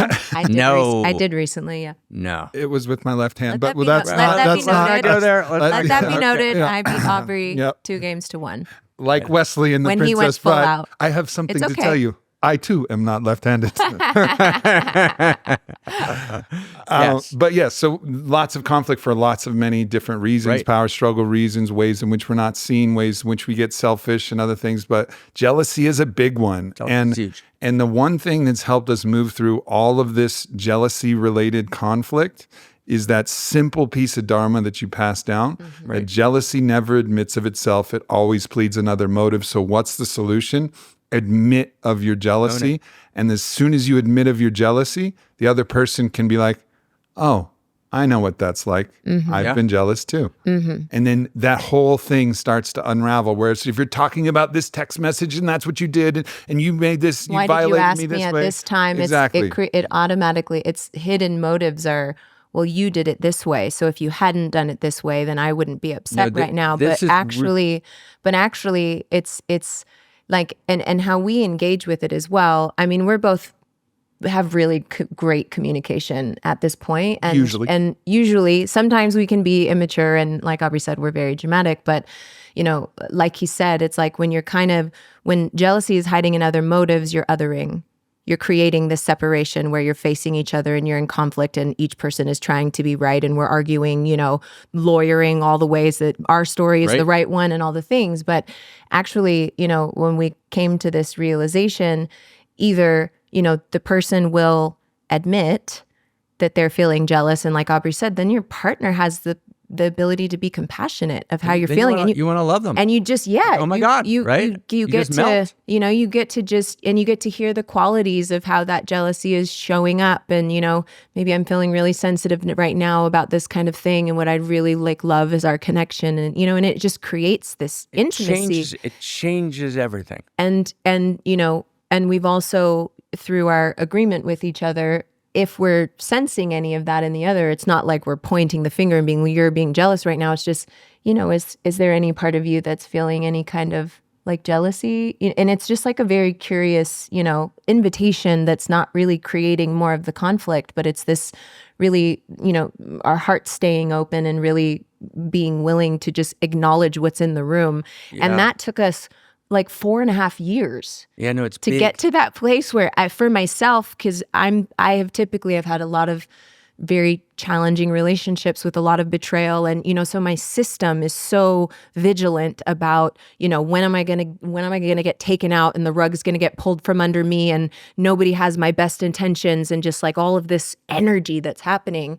And we've gone through just so many moments where I realized once you shared that with him on the call, how many times I've been hiding instead of just acknowledging this, the vulnerability of what's really there. And so that hack alone has been something that has saved us so much, spending our life force energy on unnecessary arguments and creating, separation between each other. But again, coming together, really getting to develop a new form of intimacy that is evolving the maturity of our relationship.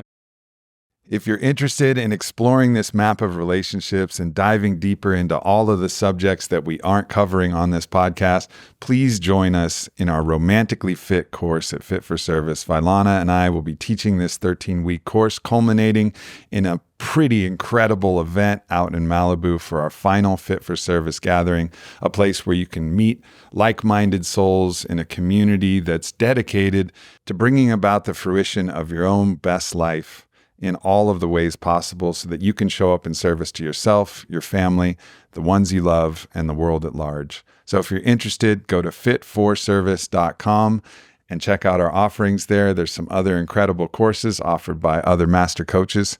So I hope to see you there. I mean, anyone who has one of these, right, a cell phone, right, and you've send your partner a text, and you don't think they're busy. I'm like, why is it taking them so long to get back? And you're like looking at the thing, and all of a sudden the whole world kind of shrinks, and you're like, why aren't they writing back? And then and then they write back like one word, like that's all they wrote, and so we get completely taken out, and as we should, because love is so real. It's the center of everything. And in other words, one of the reasons we know that reality is a love story is because it so turns us upside down so in easily. Every way. And we need to realize there's this thing called donkey smuggling. And donkey smuggling is a very big deal. So there was this dude who, was going to the border, and he got to the border all the time. And, the customs guy searched him because he knew he was smuggling. So he searched, his whole body and his clothes, everything, and nothing. Comes back the next day, searches him again, but this time kind of strip search, kind of serious, because he knows he's smuggling. Next time he kind of, the donkey, every orifice, and 10 years. Guy comes in, the donkey, riding his donkey, right? And, comes in the next day. The border guard is about to retire. They've become good friends over these 10 years, right? They know each other. They've done so many searches and strip searches, and it's like this whole strange, weird relationship. And he says, listen, I'm leaving today. I'm not going to be here anymore. We're never going to see each other again. I know you're smuggling. Like, what are you doing? What's going on here? He says, I'm smuggling donkeys, right? I'm smuggling donkeys, right? It's like donkey smuggling, right? It's like, I'm smuggling donkeys. He's like, oh, right? It's like, so donkey smuggling means, right? I'm getting mad about this, but actually I'm donkey smuggling. I'm smuggling a donkey, right? There's something else going on. Mm-hmm. We're searching here, but that's what's really happening.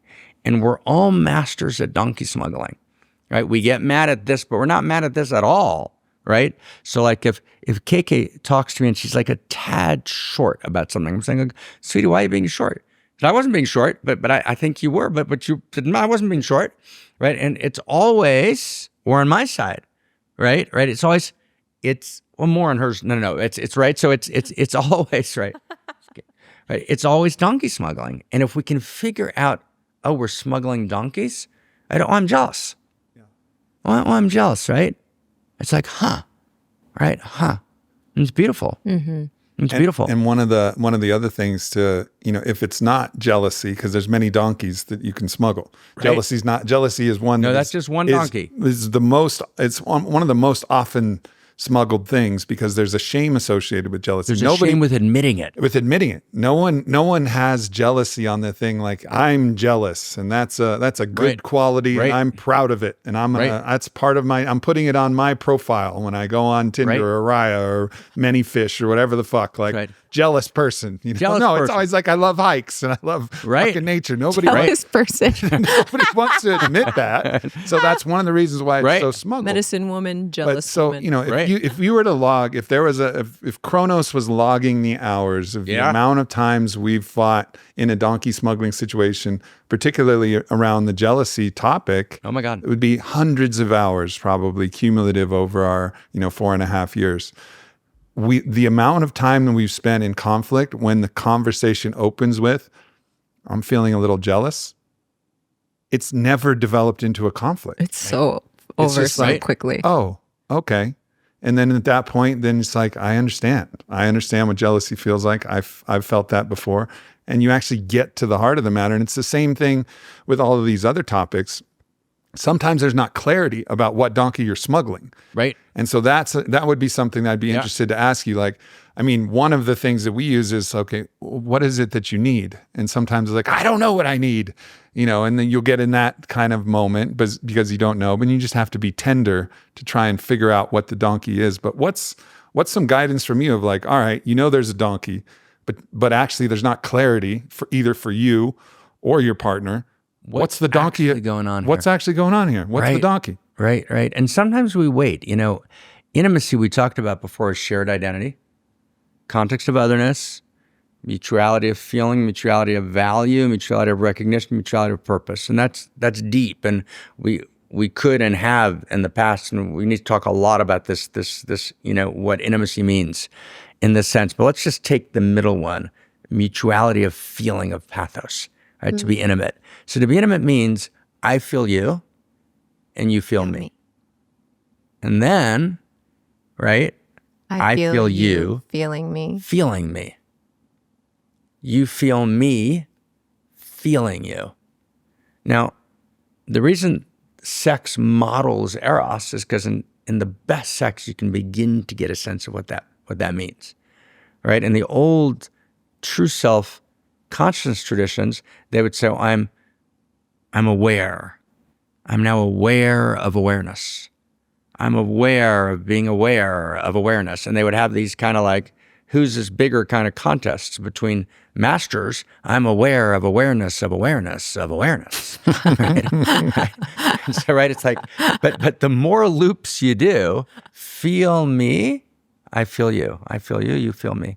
I feel you, feeling me. It's so beautiful, right? You feel me, feeling you. And then if you can get to a triple loop, which you can, I feel you, feeling me, feeling you. Mm-hmm. So you actually step into this kind of deep intimacy. Mm-hmm. And in that place of intimacy, it will reveal itself. Mm-hmm. Mm-hmm. Right? It will always. Intimacy is the context for revelation. Mm. And that was a really big, when we were about to go into conflict, what was arising for me was in that, period where we were in the tragic and separated, and this is another one of your teachings that's related to this and kind of was the way that we were able to come back together and bridge in our connection. But you talked about how, sort of the circle or the feminine principle is like the feeling, and the feminine, which we all have in all of us. It's not like line and circle in every human being. So it's the feminine goes deep into the feeling. And during that time, I was going so deep into the feeling, but the line orientation or the masculine is to have movement, in a direction, moving forward, action, doing. And so, Aubrey was sort of holding that polarity of when we were in conflict, like, well, what's the solution? How do we move forward? And I was in this just depth of feeling, but feeling sort of alone in my feeling, which kind of turned into the shadow, which is you just keep spiraling deeper and deeper and deeper until you're in circle and circle. And you're just in, there's no way out. And part of it is the Haros Gamos, as you would say, of being in the feeling, but it having a direction. And so one of the practices that you guided for us when we came back together was you had, Aubrey tell this story that I won't go into, and you literally just had him place his head on my heart of everything I had been feeling during, this period of our tragic. And he really, he didn't just do it because you told him to. He really felt me. And Aubrey doesn't do anything because I tell him to. Generally the opposite, just to be clear. But he put his head on my chest, and he actually cried. Yeah. Feeling the depth of what I was feeling, which for, I'm getting emotional thinking about it. For me in that moment, it was like everything that I had been holding and kind of, just wanting to feel felt in. Yeah. Somehow just in those 10 minutes that we did this practice, all of my spiraling into needing to go deeper and deeper into my feelings, it felt like it just released something. Yeah. As soon as I felt, then we were able to find a way forward. And then we had the action and the movement and direction because I was no longer just trying to feel deeper and deeper and deeper and being in, suffering and pain and all of the things. And so again, what I've noticed in our conflict, it's sort of the way that you talk about the soulmate relationship. It's like both of us are on one side. And we're fighting and we're trying to be right and we're lawyering our position, and there's no actual bridge of connection. Now, there's another aspect of that I can speak to of my own personal participation, where because of, how I learned to survive in life, when there was some level of conflict, I would, my response in my triggered state would be to go numb, just numb out. I'd be very monotone. I wasn't always, rageful or unkind, but there was this level of my heart being closed and him feeling that and him desiring for us to stay connected. But there was no part of me that could, I just couldn't access that place within myself. And so another thing that has been in your teachings that has been so helpful for actually getting to experience the pleasure of, love and relationships is staying open. And you invited me to put kindness on my altar. And instead, and what is kind is staying open. Even if we don't agree, even if he could be saying something totally crazy, but my willingness to stay open and really hear him and be curious to see through his eyes, even if, and it's not about being right or, this is the right feeling or this is the valid feeling. It's just, we're all just experiencing what we're experiencing. But again, that the staying open and feeling each other is what creates the bridge of connection, which is actually what's so painful about conflict. What's painful about conflict is when you're two isolated people in your own story with your own pain. And it's a very myopic perspective. And part of moving into the whole mate relationship where we are outrageous lovers and we're in the field of love and we're in the field of value, that has reoriented all of our perspectives to, it is my ethos to stay open. It is my desire to not only feel my own pain or my own inner conflict of what's happening, but also be open to really hearing yours and to, have you feel me, I feel you, have you, everything that you just shared. And again, relating back to what you said in the beginning, this is the evolution of intimacy. It's creating a totally new form that even in all of the, we've both been on spiritual paths for a long time, you a lot longer than me, and we've, developed great ways of communicating. And I would say, in a great sense, I think we have a level of maturity to us and a level of, fairness of really, if one of us makes a point about what's happening that's fair, we don't just like double down on our opinion. We're like, oh yeah, that's really fair. Actually, I can see where I could have communicated that differently, and it probably would have yielded a much different result. So I do think that we have been really mature in our marriage, and we also got stuck. As much as we've evolved spiritually and as many tools as we've learned from different books and different teachers and all of these things, but this is actually the thing that's helped us, Yes. to evolve into a different No, it's beautiful. new horizon. It's beautiful. I want to. There's so much that you said there. I want to just hold the beginning of it, because it's so, and turn that to Ab, but just to throw something on the table. So in the religions, who felt you? So let's say in classical Christianity, Christ felt you, right? The Christ force was, oh my God, the infinite intimate of reality feels you. And Christ comes from Isaiah, the prophet, who says, B'kol tzaratam lo tsar, every time you break down, I'm breaking down with you and I'm feeling you. Mm-hmm. And so wholemate means I become the Christ for my beloved. I can't do that as a separate self.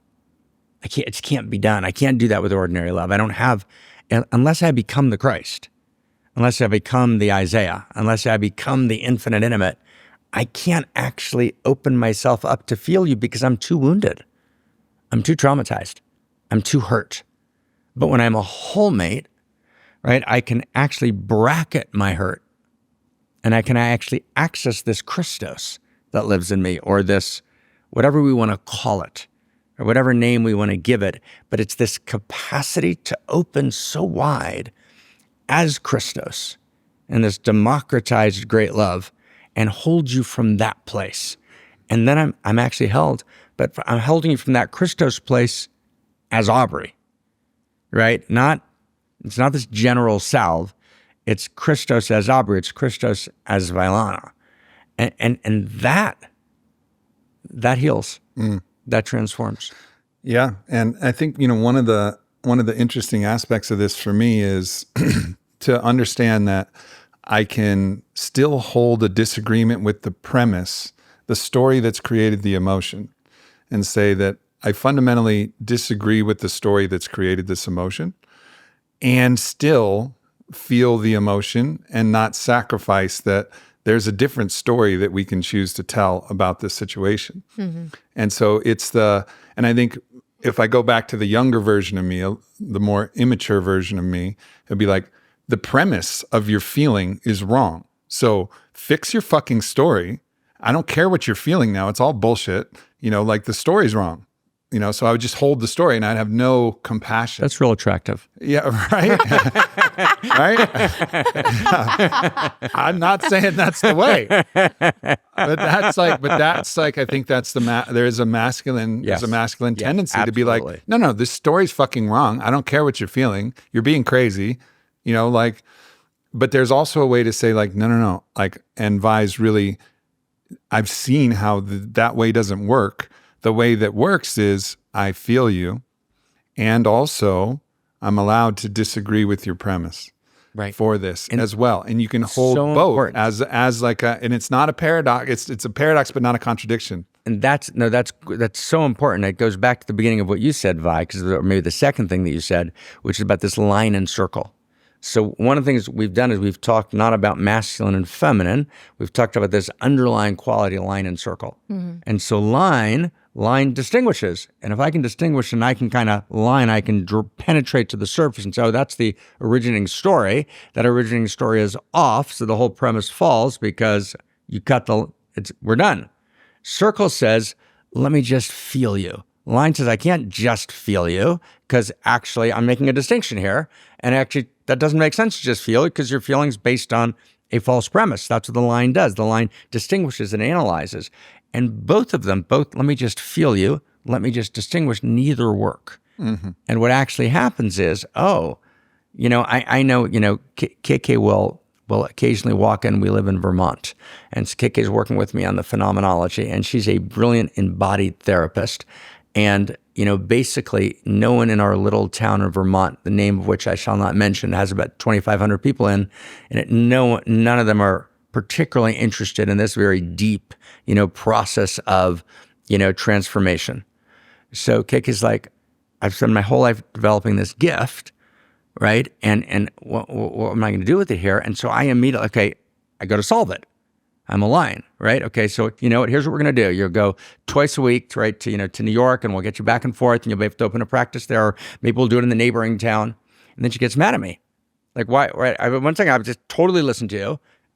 We got this, right? And she wants me to actually feel. She actually doesn't want it. She actually wants to work on the phenomenology. Doesn't actually want to go do that practice. She wants me to feel her loss. Right? That's what she wants, right? And that, right? Did I get that right?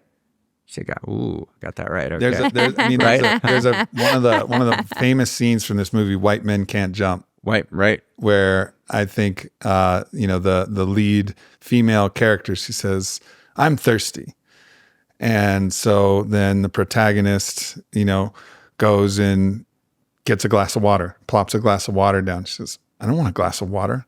I wanted you to feel that I'm thirsty." That's great. He's like, what the fuck? You said you're thirsty. Here's a glass of water. Like I solved the problem. And she's like, that's not the point. Right. But it was actually pointing to something actually very important in this. Yeah. No, we and our desire to be felt is not our pathology. See, and it's so deep. It's such a big deal. Right. Go ahead. And that's another aspect too that I think in kind of new age spirituality where we can get really hyper focused on what's the root of my trauma. And this comes from, this relationship that I had. We had a discussion about this from a ceremony that I had, and I'm talking about, I've got it all figured out. And you stopped me and you said, don't pathologize, mythologize, because, all of those things are probably true. And also there's a reality right now in the pain that you're feeling with your beloved that it's just really painful. Right. And you just held that with me. And it was like, I was so oriented towards, this organization of how I could figure everything out like it was trying to solve a problem instead of the root is actually just the present moment of what I'm feeling and then being witnessed and being held in what that was. Yeah.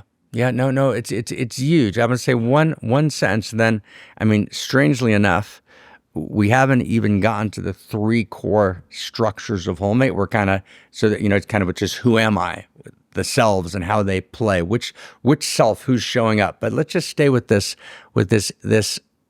sense of I want to be felt and I want to be seen, which is not a pathology, right? In other words, now, what does that mean? Because it's deep, because I can get lost in it, right? I can get lost and I want to be held. I want to be felt. I need a line. I want to also create. So let's just think in terms of kind of this big whole, terms of the whole. God, divinity, Atman, Brahman, Geist, Mat, the implicate order, however you want to tell that story. Anything other than oops, right? Oops, there's a world. Oops, that doesn't work. So there's some greater organizing principle. So that greater organizing principle, that's what we use the name God. We call God's name. And in every generation, we use a different name. We try and find divinity in a new way. So the name of God that we've kind of talked about in this new story of value, cosmologic humanism, is we describe God as the infinite intimate. So the infinite intimate means that there's these two dimensions to the infinite. One is the line, which thrusts forward and creates. And in some sense, the purpose of reality is this wild divine creativity and this explosion of gorgeousness and beauty and goodness and truth and photosynthesis and the chlorophyll molecule and dazzling, hundreds of billions of galaxies of wild line creativity.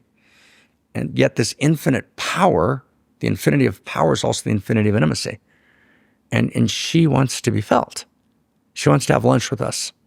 She wants to feel herself through Aubrey in a way that she literally can't feel herself in any other way. And there's a sense and so if Aubrey's a wholemate, if he's feeling the whole, he can feel his Vylana. If he's a separate self, he's just a small. How's he gonna? It's too hard. It's too hard for Mark, for sure. Right? It's too hard. Vi is, right? There's a way in which the infinite feels herself through Vylana. So when I actually begin to relate to the whole and I realize, oh, reality, she intended me. She chose me. She desires me. She needs me, right? It's like, wow, she adores me. She recognizes me, right? And I'm in relationship to the whole. I feel her, right? And she feels me. And then all of my intimacy is not also locked in this dance of two. Because if I exile, what we basically do is we make our marriage our religion. That's our religion. It's a religion of two. And we're the high priest and high priestess, and we're also the sacrifices, right? In other words, right? We also get slaughtered at the altar, right? Right? All of our sex is at the altar, right? All of our loving's at the altar. But we have to be on a bigger altar. The altar says we can't have religions of two, or we will have crusades, right? Against each other. I mean, that's what it's deep. It's just like the infinite intimate.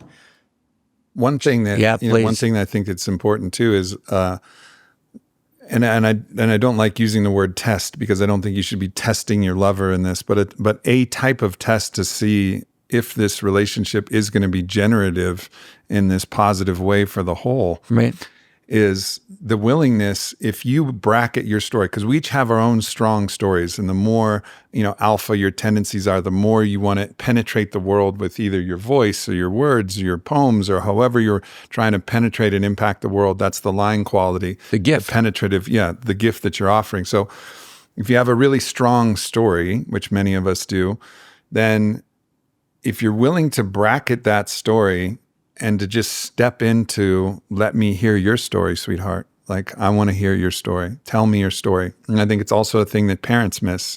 We miss from our parents, like, hey, sweetie, like, tell me your story. And that's a model of the divine that just wants to hear your story and love you through it. Even to go back to the conversation of the Christos. I remember, I've obviously been a wild psychonaut for 25 years. I was in a DMT journey, and I had an encounter with, a Christ being, where there's the Christ being, but it felt like Yeshua to me. And I just immediately started telling him all of these things, all of the things that were troubling me, and all of the places I've fallen, and all the, I wasn't raised with confession or anything, but I felt this listening, like he was deeply listening and intending that. And I just started speaking all of this. And the Christ being just looks at me and goes, me too. And now the Christ being has so much he could tell me about his story. So much. Way more important, arguably, than my story, actually. But the Christ being just listened to me go on and on and on about my story and goes, me too. Yeah. And that was it, and didn't need to say anything. So the beauty of that, even no matter how powerful your story is, to be able to go in and say, I'm going to listen to your story, I'm going to feel your story. And then if you do this is where it gets to the test part. If you do that, what the natural thing that should happen is the other person, it should evoke from them the desire to do the same. And this is where, like, when you pour in that devotion, then that devotion should pour back.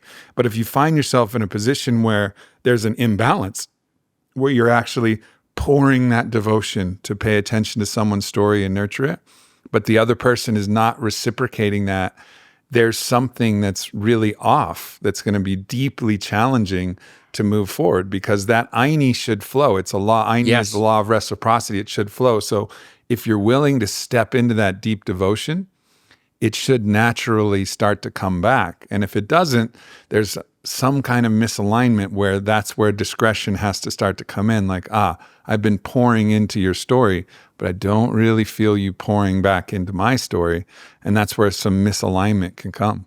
Yeah, no, it's beautiful. Let me throw this out on the table, and Vi, maybe you'll pick it up exactly, Obs, which is need. Right, let's just talk about need. Right, that crazy word need. Right, and we've exiled need. It's a bad word, codependent.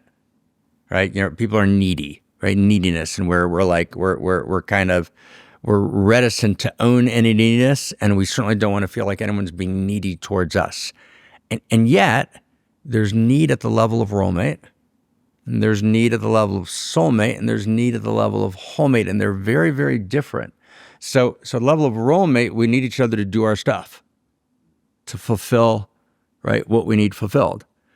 Right? At the level of soulmate, I need you in order to exist, in order to be whole in any way. Without you, I'm broken. Without you, I'm broken. And we actually revel in that. Right? We love that, right? Without you, I'm completely broken without you. And just listen to the country song. Yeah. Right. You got a truck, right? Obviously, right? And I'm broken, right? And they're sometimes related to each other, right? And that's right. If I'm not broken without you, there's something wrong with me. Now, we never leave soulmate behind. I want to be really clear, right? We get to wholemate. There's something really beautiful about being broken without your beloved. You don't want to ever leave that behind. And it's also true that I get to wholemate, and wholemate means I come to this relationship also with a prior wholeness. Right? I'm whole because I'm in service to the whole. I'm whole because I have an integrity that I'm bringing to this relationship. I'm whole because I have lines and circles within me. It's not just I'm line and you're my circle. I've got lines and circles within me. I'm whole because I'm in service, right, to the whole, right? So there's these very deep dimensions of wholeness, right, which I come to the relationship with. And from that place, I want you to choose me. I want you to intend me. I want you to desire me, right? I want you to need me. I want you to recognize me. I want you to adore me. But if I exile those 6 core human needs and I say, I'm only going to get them from Vi, or I'm only going to get them from Aubrey, I'm fucked, right? Because actually, reality, the whole needs me. The whole desires me. The whole adores me. The whole recognizes me, right? The whole chooses me. The whole intends me, right? In other words, and once I realize, I'm in the field. She recognizes me. She loves me madly. She needs me, right? She literally desires me, right? We have these gorgeous texts and realizations of the erotic mystics of she wanting to merge with me uniquely, right? She wants to make love to me. So from that place of wholeness, then I turn to my beloved, my Vi, my Aubrey, and then it's not pathological anymore, right? Because if basically my entire sense of being chosen comes from Vi chooses me, Aubrey chooses me, I'm in pathology, right? Right. Yes and no. That's the paradox, right? No, she chooses me. And so we're trying to make marriage our religion without a wider sense of the whole. It actually can't be done. It can't be done. It's like, Yeah, as you say in Erotic and the Holy, it collapses under a weight it can't bear. It collapses under a weight it can't bear. Yeah, no, it does. It does. It just, I can't not do this just because it's so helpful. We've talked before separately and together about my friend Lana. Larry became Lana Wachowski, who did this movie called The Matrix, right? And in The Matrix, Neo and Trinity meet in their first scene. And Trinity and Neo meet and they talk to each other.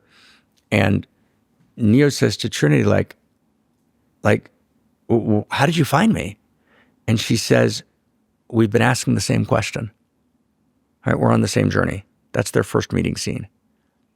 Love Story, 1970, the first meeting scene is this very funny, witty banter between 2 separate selves, Jennifer, right, Jenny and Oliver, and it's funny and it's witty and why'd you make me have a cup of coffee with you? Because I love your body, right? I mean, it's funny and it's hilarious and it's great and it's soulmate, but it's a complete different first meeting scene.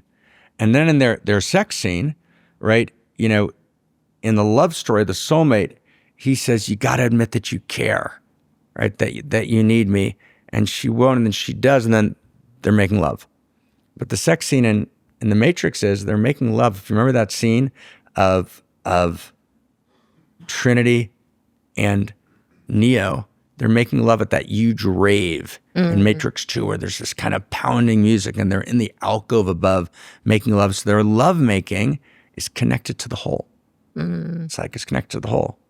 Then you have this crazy scene that appears only in The Matrix and not in Love Story, which is they got these long black leather coats and they're walking into Agent Smith and they've got a million guns between them and they just start firing together and they're completely wholemates. They're looking at the whole together. They're full power, right? And they're completely one and they're just moving together, right? And then they made love that night in a way that they never did before, because they were just looking at that hole and then they came back together. Then you get to the death scene. And the death scene in Love Story, and notice they have the same scenes, of course. Death scene in Love Story is she's dying. She has a rare form of cancer. And she just says, don't feel guilty.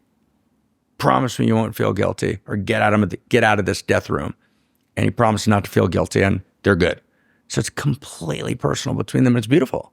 Kate Kenner's, I read the scene this morning. I was crying reading the scene, right? So it's a beautiful scene. But when Neo and Trinity come to the end and they're on mission, it's this incredible, he can't see because his personal vision's lost and he now has the vision of the whole. And she's been hurt in the accident. And she says, like the times that we kissed were the most beautiful times of my life. And our intimacy together, it was everything. And go fulfill the mission. Mm-hmm. Like, you're on the mission. You gotta do it now for both of us. Fulfill the mission, right? And so Neo and Trinity's like, that's wholemate. It's like something new is born in culture, and it's an entirely different description of relationship in which Neo has both line and circle. He's completely receptive. He's a total warrior. He's totally penetrating. Trinity is kind of sleek, fast. She's a computer hacker, male, right? In other words, it's ostensibly masculine, but it's not. And Neo and Trinity are this kind of new possibility. And so you guys are standing for that. I mean, you guys are standing for that. It's big, right? Wow. It's big. And we're going to have to do some more podcasts. We do. We haven't even gotten to like the 5 core distinctions. We've just gotten started, but I know wow. Right? Part one. Damn. Any closing from the lady, closing from the man? Just wanting to say a thank you to you both for, I'm so surprised I'm getting emotional today. There have been many points in my life where I felt very isolated and alone and confused and having all of this love to pour into life and relationship. It never really worked out in an ideal way and was actually quite painful. And even having experienced an even greater depth of pain because I love you so much. It's, the pain was greater because I've loved so much more.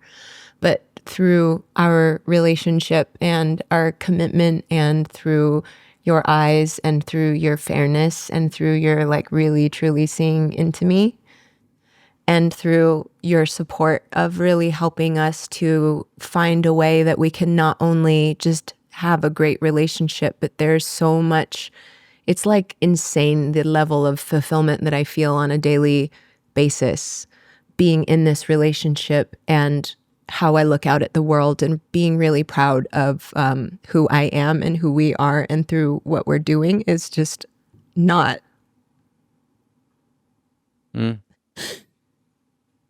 not a life I ever imagined that I would live. And so I just want to say thank you so much for both of you, because it's a it's a beautiful and wild ride, and particularly with these structures or these different levels of understanding them, through my own experience, mentally understanding them in my mind, knowing we've made it to this beautiful place and there will be other things to come, but knowing, how we've made it through the cycle and what was on the other side, the level of hope I can feel, when it might be really devastating, knowing what's on the other side of it, it just creates a different kind of relationship. And again, orienting to our wholemate relationship, and that not only being a structure for our intimate marriage, but also the way that we relate to our friends and our allies, and, just kind of understanding the levels of intimacy that are available even outside of our relationship. It's really changed my orientation to the way that I respond to the world, to the way that I see the world. And, it's being able to look through the eyes of love in this way, that all the love I feel so deeply, and it feels like I get to channel that into something extraordinary over and over and over and over again. So I just want to say thank you. Thank you for supporting us, and thank you for everything. I can go on and on, but I'll close it there. Yeah. Well, first I'd just love to say, something that we say to each other, and, I see you. I love you. I trust you. And I have faith in you.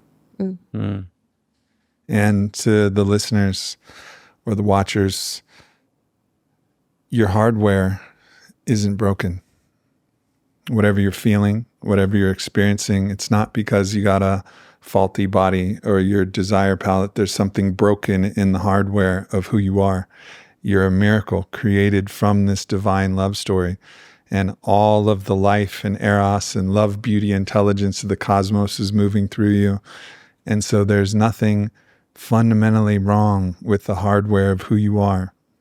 And there's software updates that you can get and you can find. And when you get those new softwares, your hardware can start to actually merge in a place where it's not dissonant with the programs that are running, and a new possibility of a level of love and eros and aliveness that is beyond your comprehension is really possible.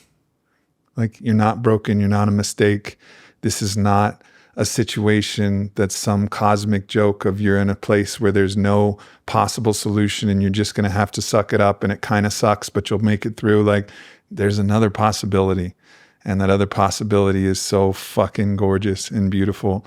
And just know that that's out there. And there's a lot of different software that we'll be trying to share. We have the phenomenology of Eros coming up, which is software about how you can actually step into sexing to help actually unlock not only that personal vector and that experience itself, but unlock your whole mate relationship and the levels of intimacy you can find.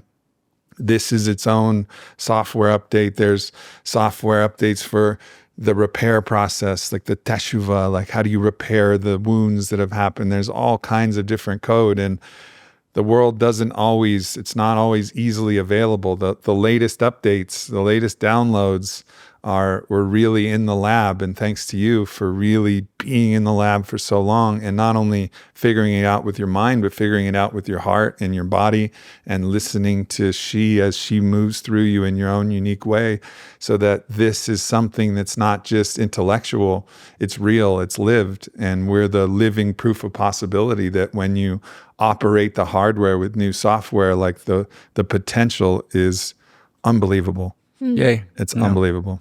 Yay. Amen. Right? Amen. There's worlds that we just began. So maybe just I'll leave you with this, right? Because this emerged between the three of us, right? At the level of roommate, I need you. At the level of soulmate, I can't handle being so broken by needing you, so I'm not going to need you anymore. I'm going to choose you. I choose you. At the level of homemate, I choose to need you. I choose to need you. So it is. The word is good. Love you guys madly. Love you, Matt. you. Matt. Love you, babe. Nah. Love you all. We'll see you next week.